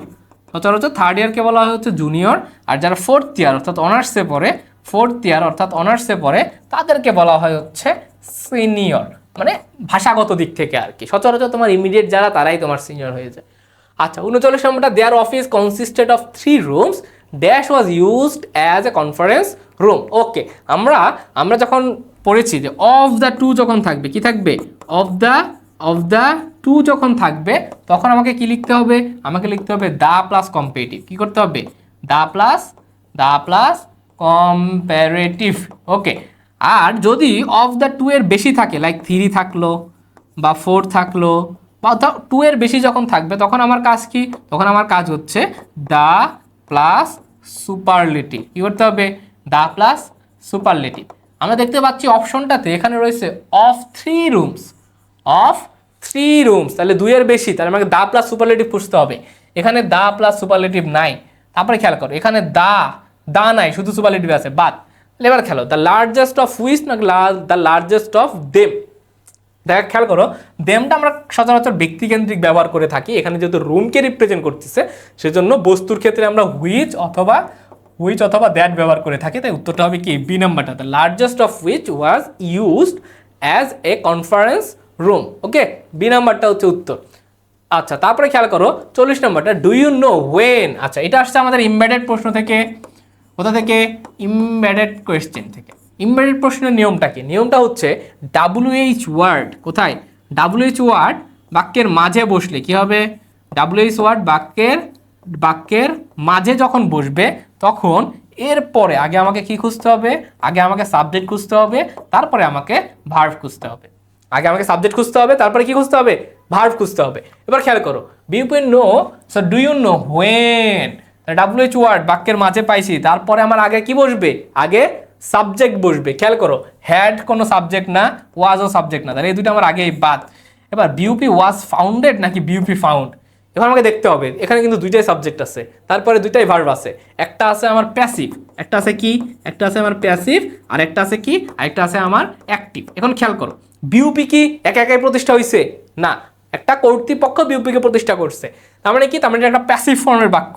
সেজন্য উত্তরটা হবে কি? উত্তরটা হবে বিউপি ওয়াজ ফাউন্ডেড। ওকে, তো এই ছিল আমাদের 40টা। এর পরবর্তীতে সেট 2, আমরা সেট 2 দেখার চেষ্টা করি। এখানে হচ্ছে প্রথমেই রয়েছে প্যাসেজ কম্প্রিহেনশন থেকে 5টা প্রশ্ন। তো প্যাসেজ কম্প্রিহেনশনের ক্ষেত্রে আমরা আগে একটু প্রশ্নগুলো পড়ে নিই, যে what is the role of projects like the Dhaka elevated expressway and Padma bridge according to the passage, মানে রোলটা কি আসলে তাদের। তারপরে বলছে what is the central claim about infrastructural development in Bangladesh, মানে সেন্ট্রাল ক্লেমটা কি। এই 4টা অপশনগুলো আমরা একটু পরীক্ষার হলে আগে অপশনগুলোর প্রশ্নটা খুব ভালোভাবে আমরা পড়ে নিব। তারপরে খেয়াল করো, what is one major issue with infrastructural project in Bangladesh according to the passage, এখানে আমরা 4টা অপশন দেখতে পাচ্ছি। তারপরে what does the passage suggest the reason for the continued substandard quality of many infrastructure projects. তো এখান থেকে 4টা অপশন আমরা একটু পড়ে নিলাম। তো এই যে 4টা অপশন পড়লাম, এখন তারপরে আমরা যাব প্যাসেজ পড়তে। অনেকে আমরা আগেই প্যাসেজটা পড়ে ফেলি, এটা একটা ভুল পন্থা। আগে আমরা প্রশ্ন পড়বো, ভালোভাবে অপশনগুলো একটু অ্যানালাইসিস করবো, তারপরে আমরা এখানে আসবো। খেয়াল করো, আমরা একটু এটা পড়ি। ইন বাংলাদেশ ইনফ্রাস্ট্রাকচারাল ডেভেলপমেন্ট, অর্থাৎ ইনফ্রাস্ট্রাকচারাল যে উন্নয়নগুলো has been presented as a cornerstone. Cornerstone মানে কি? মানে হচ্ছে মূল ভিত্তি। কর্নার স্টোন মানে কি? কর্নার স্টোন মানে হচ্ছে মূল ভিত্তি। কিসের মূল ভিত্তি? Cornerstone of economic growth, but many argue that it is often a hoax. Hoax শব্দের অর্থটা কি? It is often a hoax. Okay, it is often a hoax. আচ্ছা, হ্যাওক্স শব্দের অর্থটা হচ্ছে মানে হচ্ছে ধাপাবাজি, বুঝছো? মানে মাঝে মাঝে বলে না, বলচাল মারতেছিস বা একটু ধাপ্পা মারতেছিস, এই ওয়ার্ডগুলা, মানে এটা হচ্ছে মানে একটা অ্যাবসার্ড, মানে হাস্যকর, খুবই হাস্যকর, বা ধাপাবাজি অর্থ প্রকাশ করে হাস্যকর। ওকে, বলতেছে যে বিভিন্ন জনের মতামত অনুযায়ী ইনফ্রাস্ট্রাকচারাল ডেভেলপমেন্টটাকে, অর্থাৎ আমাদের ধরো যে মেট্রো রেল হচ্ছে, পদ্মা সেতু হচ্ছে, আমাদের আরও কত কিছু হয়েছে, তো এটাকে আমরা ধরি ইকোনমিক গ্রোথের একটা মূল ভিত্তি, অর্থাৎ অর্থনৈতিক গ্রোথের। কিন্তু এটা হচ্ছে একটা ভুল কথা। কেমনে ভুল কথা? While the government touts grand projects like highways, bridge and modern airports, the reality of the ground is far less impressive. Okay, impressive. Touts মানেটা কি? টাউটস মানে হচ্ছে when the government টাউটস মানে হচ্ছে মানে কাইন্ড অফ নজরদারি করা। কি করা? নজরদারি করা। খুব ভালো মেসেজটাকে বুঝবা। when the government touts grand projects like highways, bridge and modern airports, মানে হচ্ছে তোমরা হচ্ছে শাহজালাল আন্তর্জাতিক বিমানবন্দরের যে 3rd টার্মিনাল, সেটা। The reality on the ground is far less impressive. অর্থাৎ মানে আমরা অনেক বড় বড় প্রজেক্ট নিয়েছি, বাট এইটার যে আসলে আফটার ইফেক্টটা, এটার ইফেক্টটা আসলে খুব ইমপ্রেসিভ না, মানে খুব ইন্টারেস্টিং না। মানে এটার থেকে আমরা যতটা আশা করি ততটা আশাব্যঞ্জক না। বুঝতে পারছো? তারপরে বলতেছে হচ্ছে নিউমেরাস ইনিশিয়েটিভস, মানে বিভিন্ন যে প্রবণতা বা বিভিন্ন যে উদ্যোগ, নিউমেরাস ইনিশিয়েটিভস মানে উদ্যোগ। আর প্লাগ মানে কি? প্লাগ মানে হচ্ছে জর্জরিত। কি প্লাগ মানে হচ্ছে জর্জরিত। কি দ্বারা জর্জরিত? বাই ডিলেজ, মানে হচ্ছে কি অনেক দেরি হচ্ছে, পুর কোয়ালিটি, অনেক দুর্বল কোয়ালিটি, অ্যান্ড ইনফ্ল্যাটেড কস্ট বলতে কি? ধরো একটা প্রজেক্ট সরকার বললো কি একটা প্রজেক্ট হচ্ছে 2 বছরের ভিতরে শেষ করতে হবে, আর যখন যারা কেউ টেন্ডার পায় তারা কি করতেছে? ওইটাকে 20 বছরে নিয়ে যাচ্ছে, 10 বছরে নিয়ে যাচ্ছে, 5 বছরে নিয়ে যাচ্ছে। এই যে হচ্ছে ইনফ্ল্যাটেড কস্ট, তুমি যখন 2 বছরের একটা প্রজেক্ট 3 বছরে নিয়ে যাবা, এই 1 বছরে কিন্তু দ্রব্যাদির অনেক দাম বাড়ে, অর্থাৎ তখন তোমার প্রজেক্টের দামও বাড়তেছে। তখন তোমার কি হচ্ছে? এই যে কস্টটা বেড়ে যাচ্ছে। তোমার ধরো যে এস্টিমেটেড কস্ট ছিল 2000 কোটি টাকা, 1 বছর বাড়ানোর কারণে তোমার সেটা 2500 কোটি টাকা হয়ে যাচ্ছে, যে 500 কোটি সরকারের লস হচ্ছে। ঠিক আছে? For example, roads and Bridges frequently remain under construction for years বলতে কি, ফর ইয়ার্স বলতে বহু বছর ধরে, ঠিক আছে, যে ব্রিজগুলো বা হচ্ছে হাইওয়েগুলো অনেক অনেক বছর ধরে কাজে পড়ে থাকে, এগুলোর হচ্ছে দাম বাড়ায় বারবার। When completed they are after substandard মানেটা কি বুঝতে হবে। সাবস্ট্যান্ডার্ড মানেটা হচ্ছে নিম্নমানের, সাবস্ট্যান্ডার্ড মানে কি, সাবস্ট্যান্ডার্ড মানে হচ্ছে নিম্নমানের। Okay, corruption within the contracting process, অর্থাৎ এই যে কন্ট্রাক্টিং প্রসেসে বা টেন্ডারের ক্ষেত্রে যে দুর্নীতিগুলো হচ্ছে, that leads to funds being diverted মানে কি, ধরো যে একটা ফান্ড দিল 1000 কোটি টাকার ফান্ড, ধরো যে সচিব খাইলো 100 কোটি টাকা, তারপরে ধরো যে মন্ত্রী খাইলো এত টাকা, এমপি খাইলো ওই এলাকার এত টাকা, আস্তে আস্তে দেখা যায় কি ওই 1000 কোটি টাকার ভিতর মানে বেঁচে থাকলো 100 কোটি টাকা। তো যেটা বানাতে 1000 কোটি টাকা লাগতো সেটা তুমি মাত্র 100 কোটি টাকা দিয়ে বানাই দিচ্ছ, তাহলে কি তার স্বাভাবিকভাবে ইনফ্রাস্ট্রাকচারালি সেটা খুবই পুর হবে, সাবস্ট্যান্ডার্ড হবে। হ্যাঁ, তারপর সেজন্য বলতেছে with little benefit for citizens, এই যে পুর জিনিসগুলো হচ্ছে সিটিজেনদের জন্য খুবই লিটল বেনিফিট হচ্ছে। Project like the Dhaka elevated expressway and Padma bridge while ambitious have faced significant challenges in terms of execution, অর্থাৎ এগুলো যখন তৈরি করা হয়েছিল অনেক চ্যালেঞ্জ হয়েছিল। সে পদ্মা ব্রিজ আমরা দেখছি বহু বছর ধরে যাচ্ছে, সে 10 সালে বিশ্বব্যাংক আমাদের অর্থ সহযোগিতা বন্ধ করে দিয়েছিল, অর্থাৎ এগুলো একটা বিভিন্ন প্রসেসের ভিতর দিয়ে গিয়েছে। Okay, this developments often become tools for political gain rather than real long term progress, অর্থাৎ এই যে ডেভেলপমেন্টগুলো হচ্ছে এগুলো হচ্ছে একটা রাজনৈতিক যে স্থিতিশীলতা বা রাজনৈতিক যে আস্থাভাজন এটা পাওয়ার জন্য হচ্ছে, নট ফর ইয়োর বেনিফিটস। ওকে, মানে ম্যাক্সিমাম ক্ষেত্রে এই জিনিসগুলো হচ্ছে যে একটা রাজনৈতিক দল এসে দেখাচ্ছে আমি এটা করছি ওইটা করছি, বাট আলটিমেটলি দেখা যায় যে মানে এটার যে বেনিফিটটা আসার কথা সবাই আসলে ভোগ করতেছে না। এটা হওয়ার পরেও দেখা যায় যানজট হচ্ছে, দ্রব্যমূল্যের দাম বৃদ্ধি পাচ্ছে, সব কিছু বৃদ্ধি পাচ্ছে, কোনো কিছু স্বাভাবিক হচ্ছে না। ওকে, আবার খেয়াল করো, the majority of the population sees little improvement in their daily lives, raising doubts about the true intent and impact of this so-called infrastructural advancement, অর্থাৎ বলতেছে ম্যাক্সিমাম মানুষজনই এই যে ইনফ্রাস্ট্রাকচারাল ডেভেলপমেন্টগুলো হচ্ছে সেগুলো অনেক সন্দিহান এবং তাদের যে ইম্প্রুভমেন্টটা সেটা লিটেল মানে অনেক কম দেখতে পাচ্ছে। তাহলে দেখতে পাচ্ছেন ইনফ্রাস্ট্রাকচারাল ডেভেলপমেন্ট নিয়ে অনেক কথাবার্তা বলছে। তো আমরা দেখছি what is the role of projects like Padma elevated express and Padma bridge according to the passage. Okay, এখানে ভালোভাবে খেয়াল করবো, অ্যাকর্ডিং টু দ্য প্যাসেজ অনুযায়ী কি, they are designed to create long term sustainable benefits for citizens. এটা কি বলছে, the focus solely on increasing trade and business opportunities, they are primarily aimed at improving the country's health care system, নাকি they are intended to showcase the government's political power and gain votes. উত্তরটা হচ্ছে D নাম্বারটা। কীভাবে বুঝলাম খেয়াল করো, এখানে আসো, দে বলছে যে These developments often become tools for political gain rather than real long-term progress. সে অনুযায়ী আমার যে উত্তরটা হচ্ছে কি, উত্তরটা হচ্ছে ডি নাম্বারটা। They are intended to showcase মানে কি, প্রদর্শন করা, the government's political power and gain votes. তাই উত্তরটা হচ্ছে ডি নাম্বারটা। খেয়াল করে, যদিও এগুলো আমাদের জন্য খুবই ভালো, এগুলো আমাদের জনগণের জন্য খুবই ভালো, বাট আমাদের প্যাসেজ অনুযায়ী কি বলছে আমাদের সেটা দেখতে হবে। ওকে, প্যাসেজ অনুযায়ী আমাদেরকে কি বলছে। 2 নম্বরটা খেয়াল করো, what is the central claim about infrastructural development in Bangladesh. আচ্ছা, বলছে it is progressing rapidly and efficiently, এটা হচ্ছে খুবই দ্রুততার সাথে এবং উপযোগিতার সাথে বৃদ্ধি পাচ্ছে। ইট ইজ এ হ্যাওস মানে ধাপ্পাবাজি, with many projects delayed and substandard, মানে এই যে ইনফ্রাস্ট্রাকচারাল ডেভেলপমেন্টগুলো এটা কি অনেক দেরিতে হচ্ছে কিনা, নিম্নমানের কিনা, এটা প্রকাশ পাইছে কি, নাকি it is fully funded by foreign investors. এই ডেভেলপমেন্টগুলোকে টোটালি ফরেন ইনভেস্টরদের দিয়ে, আমরা জানি যে আমাদের যে পদ্মা সেতু এটা কিন্তু আমাদের দেশীয় অর্থায়নে করা, তার মানে এটা আমার উত্তর হচ্ছে না। The benefits only the rural areas, না শুধুমাত্র রুরাল এরিয়াস না, যদি কেউ বেনিফিটস পেয়ে থাকে সবাই পাবে, না পাইলে কেউ পাবে না, বিষয়টা এরকম। উত্তরটা হচ্ছে আমার বি নাম্বারটা। আমরা কই থেকে বুঝবো বি নাম্বারটা, আমাদের প্যাসেজে আসো, খেয়াল করো, বলছে এখানে but many argue that it is often hoax while the government outs grand, যে এগুলো হচ্ছে plagued by delays, poor quality and inflated cost.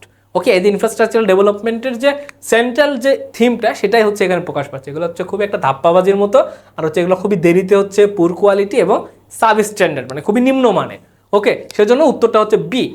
3 নম্বর, what is one major issue with infrastructural project in Bangladesh according to the passage. আমাদের হচ্ছে major ইস্যুটা কি, বা এখানে মেজর ইস্যু বলতে বোঝাচ্ছে যে প্রধান প্রতিবন্ধকতা, হ্যাঁ প্রধান বাধা।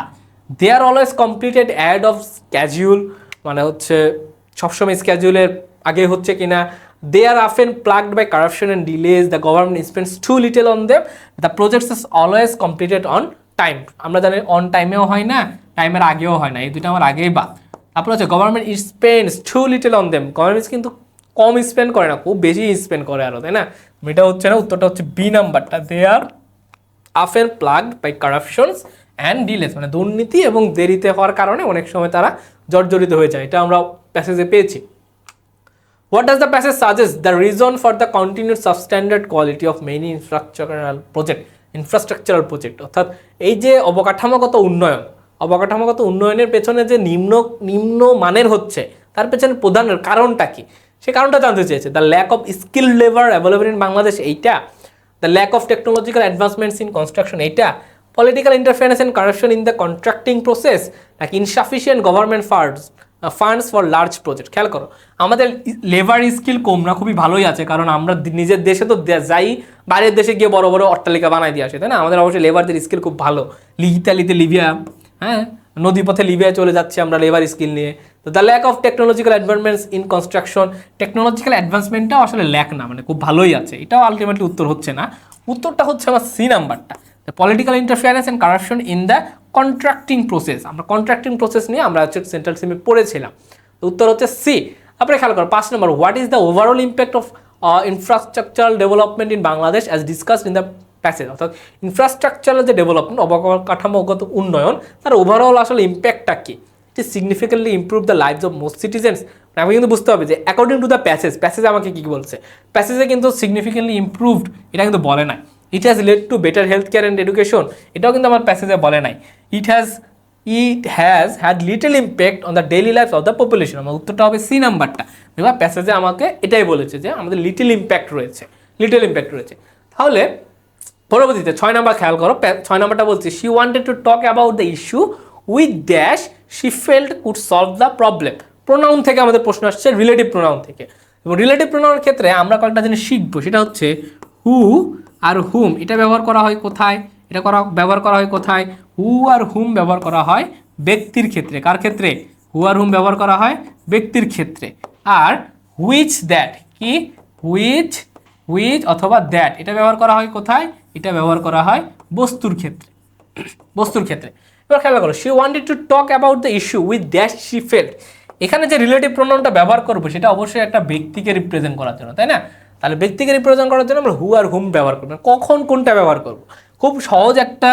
তোমাদেরকে খুব সহজ একটা টেকনিক শিখাই দেয়, সেটা হচ্ছে যখন বাক্যে একটা গ্যাপ পাবা, খুব ভালোভাবে খেয়াল করো, বাক্যে একটা গ্যাপ পাইলা, গ্যাপের পরে যদি ভার্ব আসে, আবার একটা গ্যাপ পাইলা, গ্যাপের পরে যদি সাবজেক্ট প্লাস ভার্ব আসে, ওকে, এটা একটা।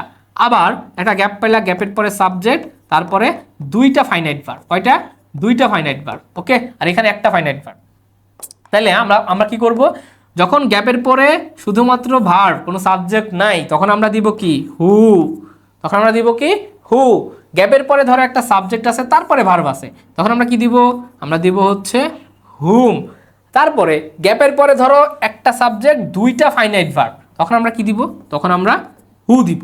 এবার আমরা এখানে আসো, she wanted to talk about the issue with, এই যে একটা গ্যাপ পাইলাম, ওকে, এটা গ্যাপ পাইলাম। তারপরে কি পাইলাম? শি হচ্ছে কি? শি হচ্ছে একটা সাবজেক্ট, তাহলে একটা সাবজেক্ট পাইলাম। তাহলে যেহেতু গ্যাপের পরে আমি একটা সাবজেক্ট পেয়েছি, তার মানে এই রুলসটা বাদ, আমার এই দুইটা দেখতে হবে, সাবজেক্ট। এবার দেখি ভার্ব কয়টা? ফেল্ট, ফিলের হচ্ছে ভি2, এটা একটা ফাইনাইট ভার্ব, মানে একটা ফাইনাইট ভার্ব পেয়েছি। কুড সলভ, এটা আরেকটা ফাইনাইট ভার্ব, দুইটা ফাইনাইট ভার্ব পাইছি। তাহলে সাবজেক্টের পরে আমরা দুইটা ফাইনাইট ভার্ব পাইছি, সাবজেক্টের পরে দুইটা ফাইনাইট ভার্ব কি হবে? হু। তাহলে কি? With who she fell could solve the problem. তাহলে উত্তরটা হচ্ছে ডি নাম্বারটা, হ্যাঁ, with who she could solve the problem, okay. তারপরে খেয়াল করো 7 নাম্বারটা, by end of the session some of the students were clear enough about the issue. এর দ্য আন্ডারলাইন যে ফ্রেজটা রয়েছে, some of the students, but end of the session some of the students were clear enough about the issue, ওকে। এটা আসলে কি? খেয়াল করো, বাক্যের মূল ভার্ব কি? ওয়্যার।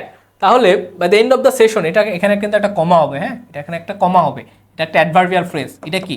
এটা একটা অ্যাডভার্বিয়াল ফ্রেজ। তো বাক্যটা শুরু হয়েছে some of the students were clear enough about the issue by the end of the session, এটা হচ্ছে বাক্যের শেষে হইতো। তাহলে বাক্যের শুরুতে কোথায়? মূল ভার্বের শুরুতে কি বসে?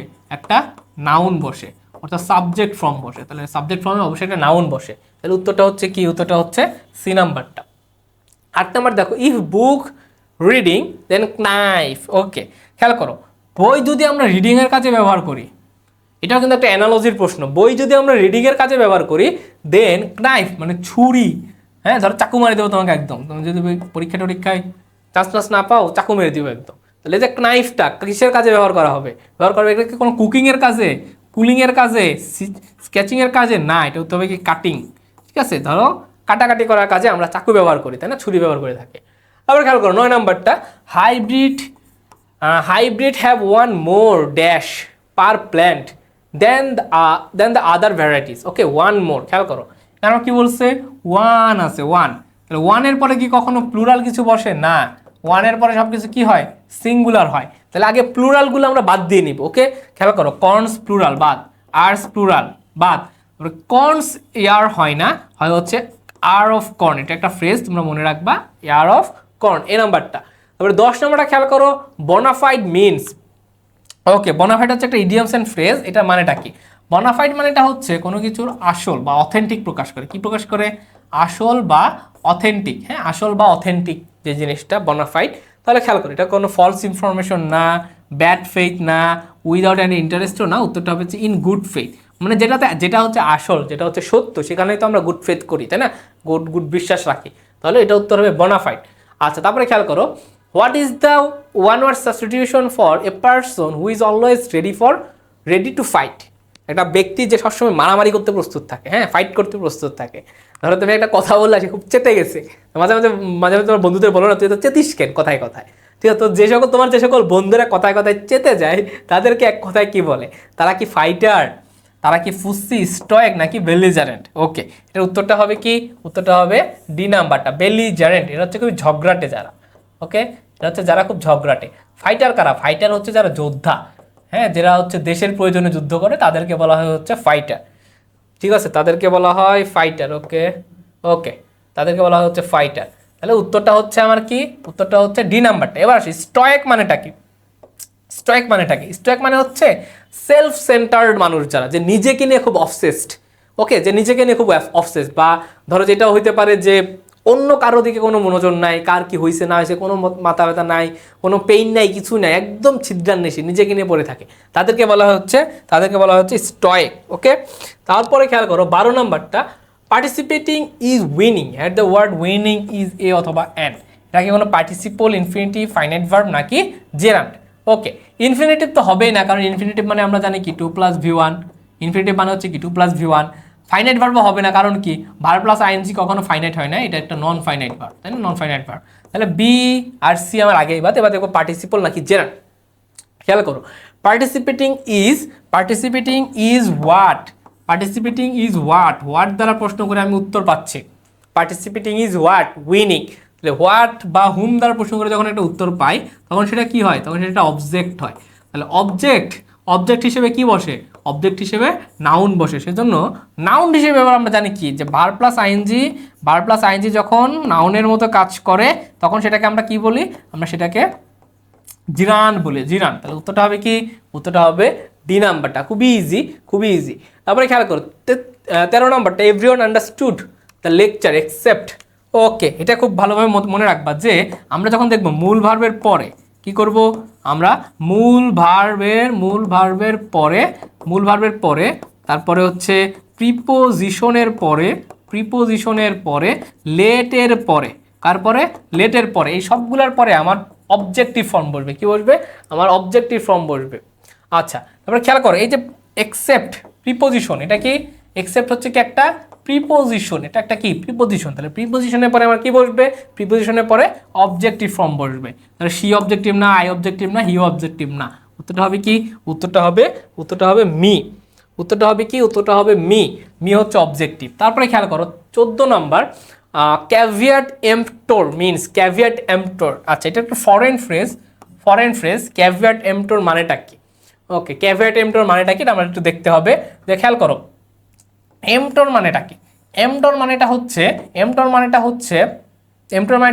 বায়ার। ওকে, এম্পটোর মানেটা কি, এম্পটোর মানে হচ্ছে কি বায়ার, আর ক্যাভিয়াট মানেটা কি, ক্যাভিয়াট মানেটা হচ্ছে বিওয়্যার, ক্যাভিয়াট মানেটা হচ্ছে কি, ক্যাভিয়াট মানেটা হচ্ছে বিওয়্যার। তাহলে যখন কোনো একটা বায়ারকে তুমি সচেতন করতে চাইবা তখন তুমি ক্যাভিয়েট এম্পটর এটা বলতে হবে, এটা একটা ল্যাটিন ফ্রেজ। তো caveat emptor buyer beware, হ্যাঁ, let the buyer beware, মানে সচেতন করতে চাইবা তখন তাকে তুমি এই কথাটা বলতে পারো, ক্যাভিয়েট এম্পটর। ওকে, তারপরে খেয়াল করো 15 নম্বরটা, we did not spend dash মানি। আচ্ছা, মানি আমরা জানি কি, মানে একটা কি নাউন, মানে একটা আনকাউন্টেবল নাউন, মানে একটা কি আনকাউন্টেবল নাউন।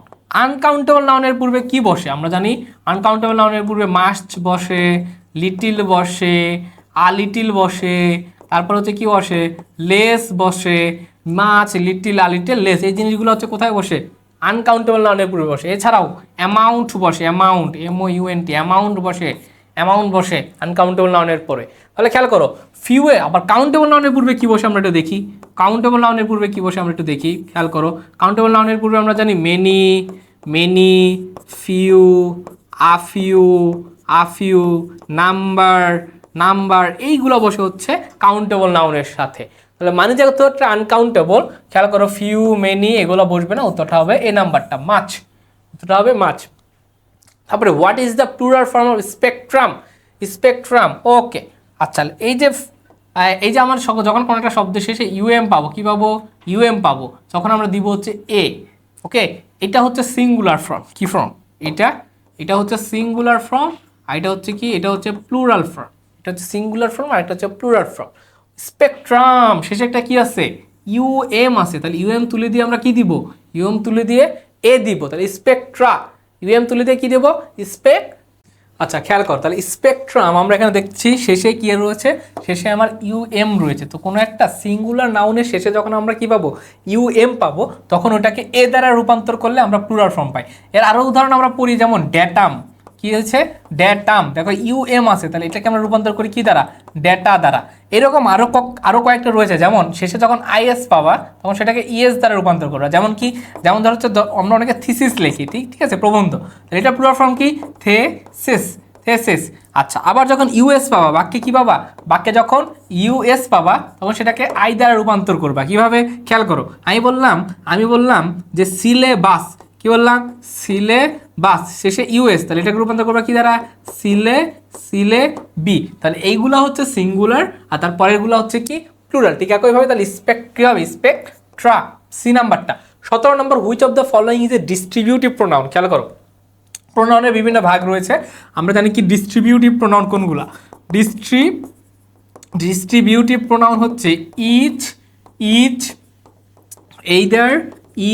এইদার, আর হচ্ছে কি, আর হচ্ছে নেইদার, ইচ, এইদার, আর হচ্ছে কি নেইদার। তারপরে খেয়াল করো এখানে রয়েছে আরেকটা হচ্ছে রেসিপ্রোকাল প্রোনাউন, কি প্রোনাউন, রেসিপ্রোকাল প্রোনাউন কোনগুলা, ইচ আদার, আর হচ্ছে ওয়ান অ্যানাদার,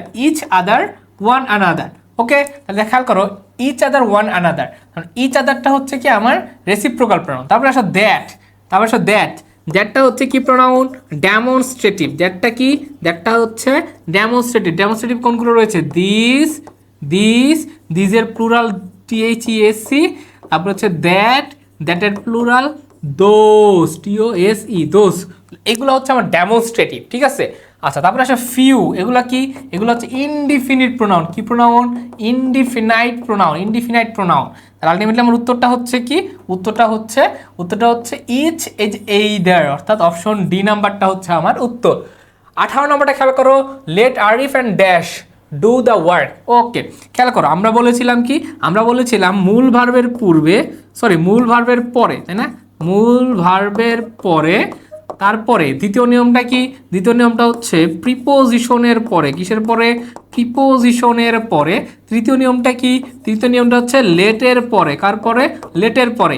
এদের পরে যদি তুমি কখনো প্রোনাউন ইউজ করতে চাও, সেই প্রোনাউনটা আমাকে কি লিখতে হবে, সেই প্রোনাউনটা অবজেক্টিভ ফর্মে লিখতে হবে, কার কি ফর্মে, অবজেক্টিভ ফর্মে। খেয়াল করো এখানে রয়েছে লেট, তাহলে লেটের পরে তুমি প্রোনাউন ইউজ করতে চাও, এখানে কি লাগবে, অবজেক্টিভ ফর্ম লাগবে। তাহলে খেয়াল করো মাইসেলফ হচ্ছে কি রিফ্লেক্সিভ, মাইসেলফ হচ্ছে রিফ্লেক্সিভ, মাইন হচ্ছে পসেসিভ প্রোনাউন, আই হচ্ছে সাবজেক্টিভ,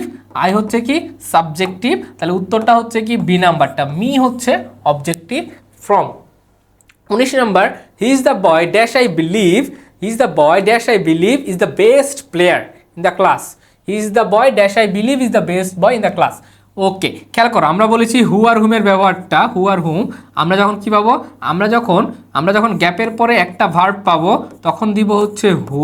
আমরা গ্যাপের পরে যখন একটা সাবজেক্ট একটা ফাইনাইট ভার্ব পাবো তখন দিব হচ্ছে হু।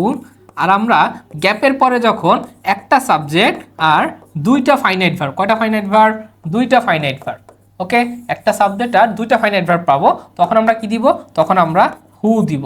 এখন অপশনটাতে খেয়াল করো, এখানে গ্যাপ গ্যাপ, একটা সাবজেক্ট একটা ফাইনাইট ভার্ব, বিলিভ একটা ফাইনাইট ভার্ব, ইজ আরও একটা ফাইনাইট ভার্ব, তাহলে এটা আর একটা ফাইনাইট ভার্ব, তাহলে আমার কিন্তু এই সিকোয়েন্সটা মিলতেছে, এই সিকোয়েন্সটা মিলতেছে না, সেজন্য আমার উত্তরটা হবে কি, উত্তরটা হবে B number, he is the boy who I believe is the best boy in the class. Okay, he is the boy dash I believe is the best boy in the class, তাহলে he is the boy who I believe, হ্যাঁ, who is the best boy in the class. Okay, 20 নম্বরটা খেয়াল করো, working in the morning is a good habit, her working is, আচ্ছা verb plus ING, কোথায় কোথায়, verb plus ING যখন subject পজিশনে বসবে, যখন অবজেক্ট পজিশনে বসবে, যখন প্রিপোজিশনের পরে বসবে, কার পরে, প্রিপোজিশনের পরে বসবে, এই কয়েকটা ক্ষেত্রে এই যে ভার্ব প্লাস আইএনজি এটাকে বলা হবে কি, এটাকে বলা হবে জিরান। খেয়াল করো, ইজটা হচ্ছে মূল ভার্ব, মূল ভার্বের পূর্বে আমার কি বসেছে, ভার্ব প্লাস আইএনজি, মূল ভার্বের পূর্বে কে বসে, সাবজেক্ট বসে, তাহলে সাবজেক্টের পজিশনে কে বসেছে, জেরান বসেছে, তাই উত্তরটা হবে বি নাম্বারটা। 21 নম্বরটা খেয়াল করো, the Alchemist dash is one of the best novel, the Alchemist dash is one of the best novel. Okay, খেয়াল করো, আমরা প্যাসিভ সেন্টেন্স স্ট্রাকচার থেকে এসেছে, একটা ইজ একটা ফাইনাইট ভার্ব। ওকে, এখন অপশন এটা যদি নেই, Alchemist which written by Paulo Coelho, which একটা কি কানেক্টরস, হুইচ রিটেন বাই, আচ্ছা আলকেমিস্ট কি একা একাই রিটেন হয় না, এটা একটা প্যাসিভ ফর্ম, তাহলে এখানে কি হবে, হুইচ ইজ রিটেন বাই, এটা হচ্ছে না, Alchemist is written by Paulo Coelho is, তার মানে এখানে যদি বি নাম্বারটা নিতে চাও, ইজ একটা ফাইনাইট ভার্ব, এটার একটা ফাইনাইট ভার্ব, তাহলে দুইটা ফাইনাইট ভার্বকে যুক্ত করতে তো আমার একটা কানেক্টর লাগবে, সেই কানেক্টরটা বি নাম্বারটাতে নাই, তাহলে বাদ। তারপর খেয়াল করো, the Alchemist written by Paulo Coelho which is written by Paulo Coelho, খেয়াল করো এখানেও যদি তুমি একটা ফাইনাইট ভার্ব ইউজ করো, হ্যাঁ, কিন্তু আমার কোনো কানেক্টর নাই, তাহলে এটাও বাদ, তাহলে উত্তরটা কি হবে, Alchemist which is written by Paulo Coelho is one of the best novels. ঠিক আছে, তার মানে এখানে একটা ফাইনাইট ভার্ব পাচ্ছি, আর আমি যদি আরেকটা ফাইনাইট ভার্ব ইউজ করতে চাই তখন আমাকে একটা কি রাখতে হবে, একটা কানেক্টর রাখতে হবে, তো এই জিনিসটা এখানে রিপ্রেজেন্ট করছে। 22 নম্বর, the student should stop dash and start dash. Okay, খেয়াল করো, আমরা কিছু ভার্ব শিখছি না, এনজয়, মাইন্ড, স্টপ, স্টার্ট, হ্যাঁ, স্টার্ট, ফিল লাইক, এদের পরে কি বসবে, এদের পরে বসবে হচ্ছে ভার্ব প্লাস কি আইএনজি, তাহলে স্টপের পরেও বসবে ভার্ব প্লাস আইএনজি, স্টার্টের পরেও বসবে কি ভার্ব প্লাস আইএনজি, তাহলে কি হবে, কমপ্লেইনিং আর হচ্ছে রিডিং, উত্তর হচ্ছে ডি নাম্বারটা। 23 নম্বর, by the time of April 2025 many of you dash your first semester in university. আচ্ছা, তোমাদের যখন টেন্সের ক্লাস পড়েছিলাম তোমাদেরকে বলেছিলাম বাই প্লাস টাইম যখন থাকবে, কি থাকবে, বাই প্লাস টাইম যখন থাকবে তখন অপর পাশে কি দিবা, অপর পাশে ফিউচার পারফেক্ট টেন্স দিবা, কি দিবা, ফিউচার পারফেক্ট টেন্স। ওকে, এবার খেয়াল করো এখানে রয়েছে by the time of April 2025, অর্থাৎ 2025 সালের এপ্রিল মাসের ভিতর তুমি কি করবা, ফার্স্ট সেমিস্টার শেষ করে থাকবা। ঠিক আছে, তাহলে এখানে কি হবে, আমার বাই প্লাস টাইম রয়েছে, তাহলে আমি কি দিব, আমি দিব ফিউচার পারফেক্ট টেন্স মানে কি, উইল অথবা শ্যাল প্লাস হ্যাভ প্লাস ভি3, তাহলে উত্তর হবে সি নাম্বারটা, উইল হ্যাভ কমপ্লিটেড। 24 নম্বরটা খেয়াল করো, to have means refers to have means. Okay, দেখো এই মিনস মানেটা হচ্ছে কি বোঝায়, মিনস মানে বোঝায় হচ্ছে কোনো কিছু থাকা, কোনো কিছু কি করা, কোনো কিছু থাকা, লাইক ধরো যে তোমার কোনো যদি অর্থ থাকা, সচরাচর এটা কি বোঝায়, অর্থ থাকাকে রিপ্রেজেন্ট করে। হ্যাঁ, তাহলে economical issue, financial crisis, economic zone নাকি ইকোনমিক স্ট্যাবিলিটি। খেয়াল করো, ইকোনমিক্যাল ইস্যু মানে কি, ইস্যু মানে হচ্ছে কাইন্ড অফ ডিফিকাল্টিকে রিপ্রেজেন্ট করে, কাকে, ডিফিকাল্টিকে। তো তোমার যদি টাকা থাকে তাহলে তো ইকোনমিক্যাল আর ইস্যু থাকার কোনো কোশ্চেন নাই, তাহলে বাদ। তারপরে টু হ্যাভ মিনস মানে অর্থ থাকলে তো ফাইন্যান্সিয়াল ক্রাইসিস তো হবে না, তাই অ্যান্টোনিম এটা বাদ। ইকোনমিক জোনও না, উত্তরটা হবে economic stability. Okay, economic stability, to have means মানে হচ্ছে ইকোনমিক স্ট্যাবিলিটি, ডি নাম্বারটা। 25 নম্বর, he is here with a view to. আচ্ছা খেয়াল করো, সচরাচর সকল প্রিপোজিশনের পরে, কার পরে? সকল প্রিপোজিশনের পরে আমরা কি ব্যবহার করি? আমরা ব্যবহার করি টু প্লাস ভি ওয়ান। আমরা ব্যবহার করি কি? To plus V one. Okay, শুধুমাত্র সকল প্রিপোজিশনের পরে আমরা ব্যবহার করি verb plus ING, verb plus ING. আর টু এর পরে আমরা কি ব্যবহার করি? টু এর পরে ব্যবহার করি হচ্ছে ভি, টু এর পরে ব্যবহার করি হচ্ছে কি? V one. সচরাচর এটা হচ্ছে আমাদের নিয়ম, বাট এই নিয়মের একটা ব্যতিক্রম আছে। এই নিয়মের ব্যতিক্রমটা কি?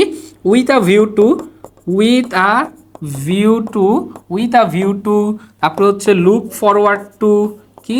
Look forward to, with a view to, look forward to. আমরা দেখি look forward to, with a view to, look forward to, accustom to, accustomed to, ঠিক আছে?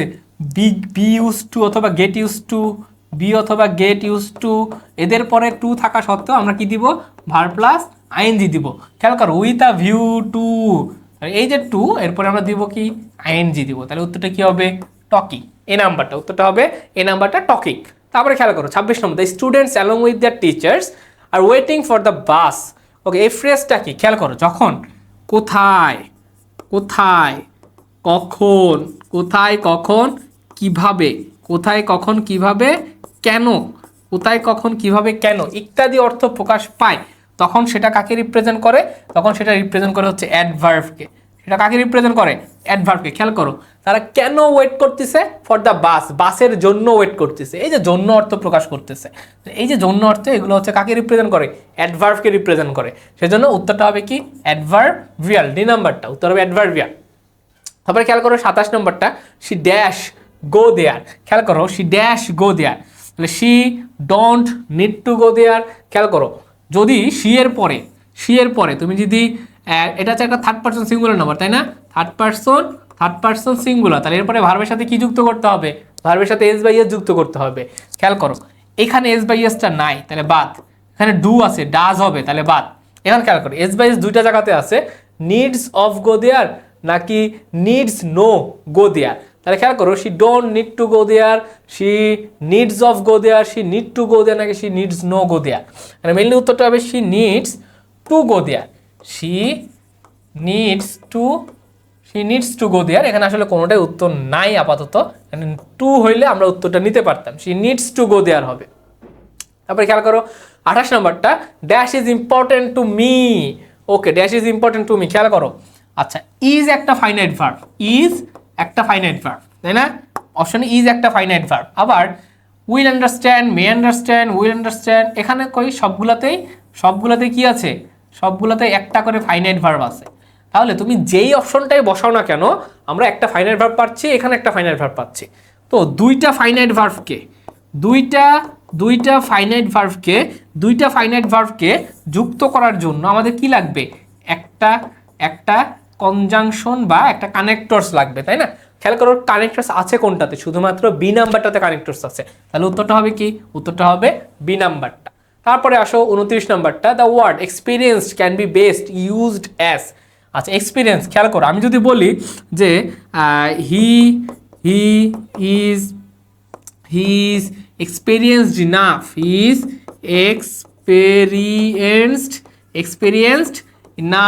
experienced enough, এটা কি? এটা হচ্ছে একটা অ্যাডজেক্টিভ।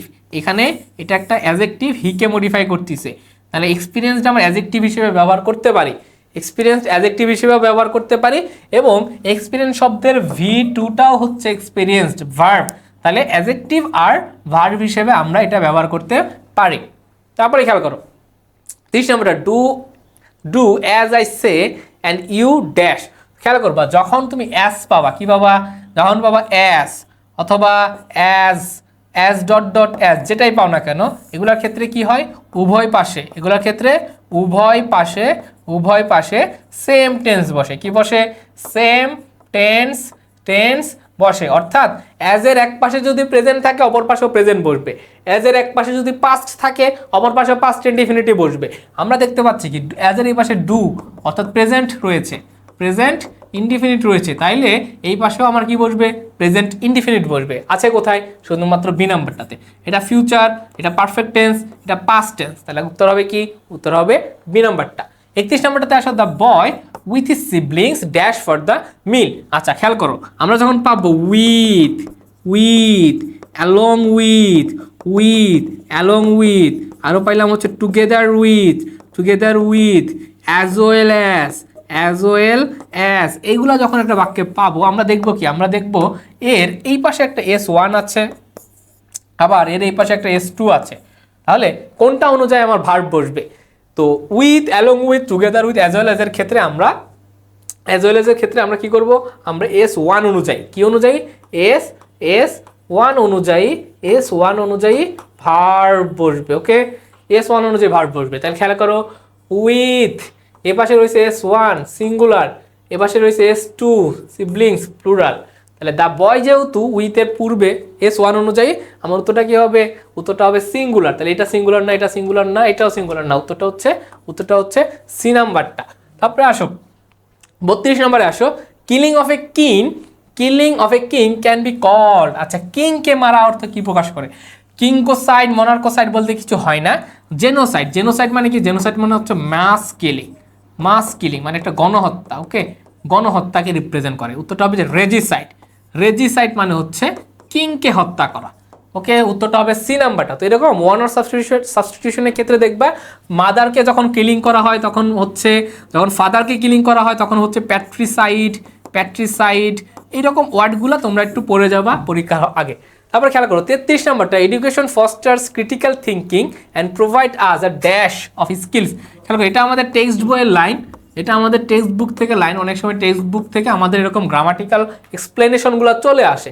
খেয়াল করো, এখানে আমার রয়েছে কি, এখানে আমার রয়েছে এখানে রয়েছে কি এ, তাহলে এর পরে এ, তারপরে হচ্ছে এন, তারপর হচ্ছে ওয়ান, এগুলার পরে কি বসে, এগুলার পরে আমার সিঙ্গুলার ফর্ম বসে, সিঙ্গুলার ফর্ম। খেয়াল করো, সেটস প্লুরাল, তারপরে স্কিলস প্লুরাল, তার মানে কি তিনটাই আমার বাদ, শুধুমাত্র সিঙ্গুলার রয়েছে একটাতে, তাহলে সি নাম্বারটা এ, সেট অফ স্কিলস। তারপরে আসো 34 নাম্বারটা, no sooner had the doctor came. আচ্ছা, নো সুনারের ক্ষেত্রে আমরা কি জানি, নো সুনার থাকতে পারে বাক্যে, অথবা স্কেয়ার্সলি থাকতে পারে বাক্যে, CAR স্কেয়ার্সলি থাকতে পারে বাক্যে, অথবা বেয়ারলি থাকতে পারে বাক্যে।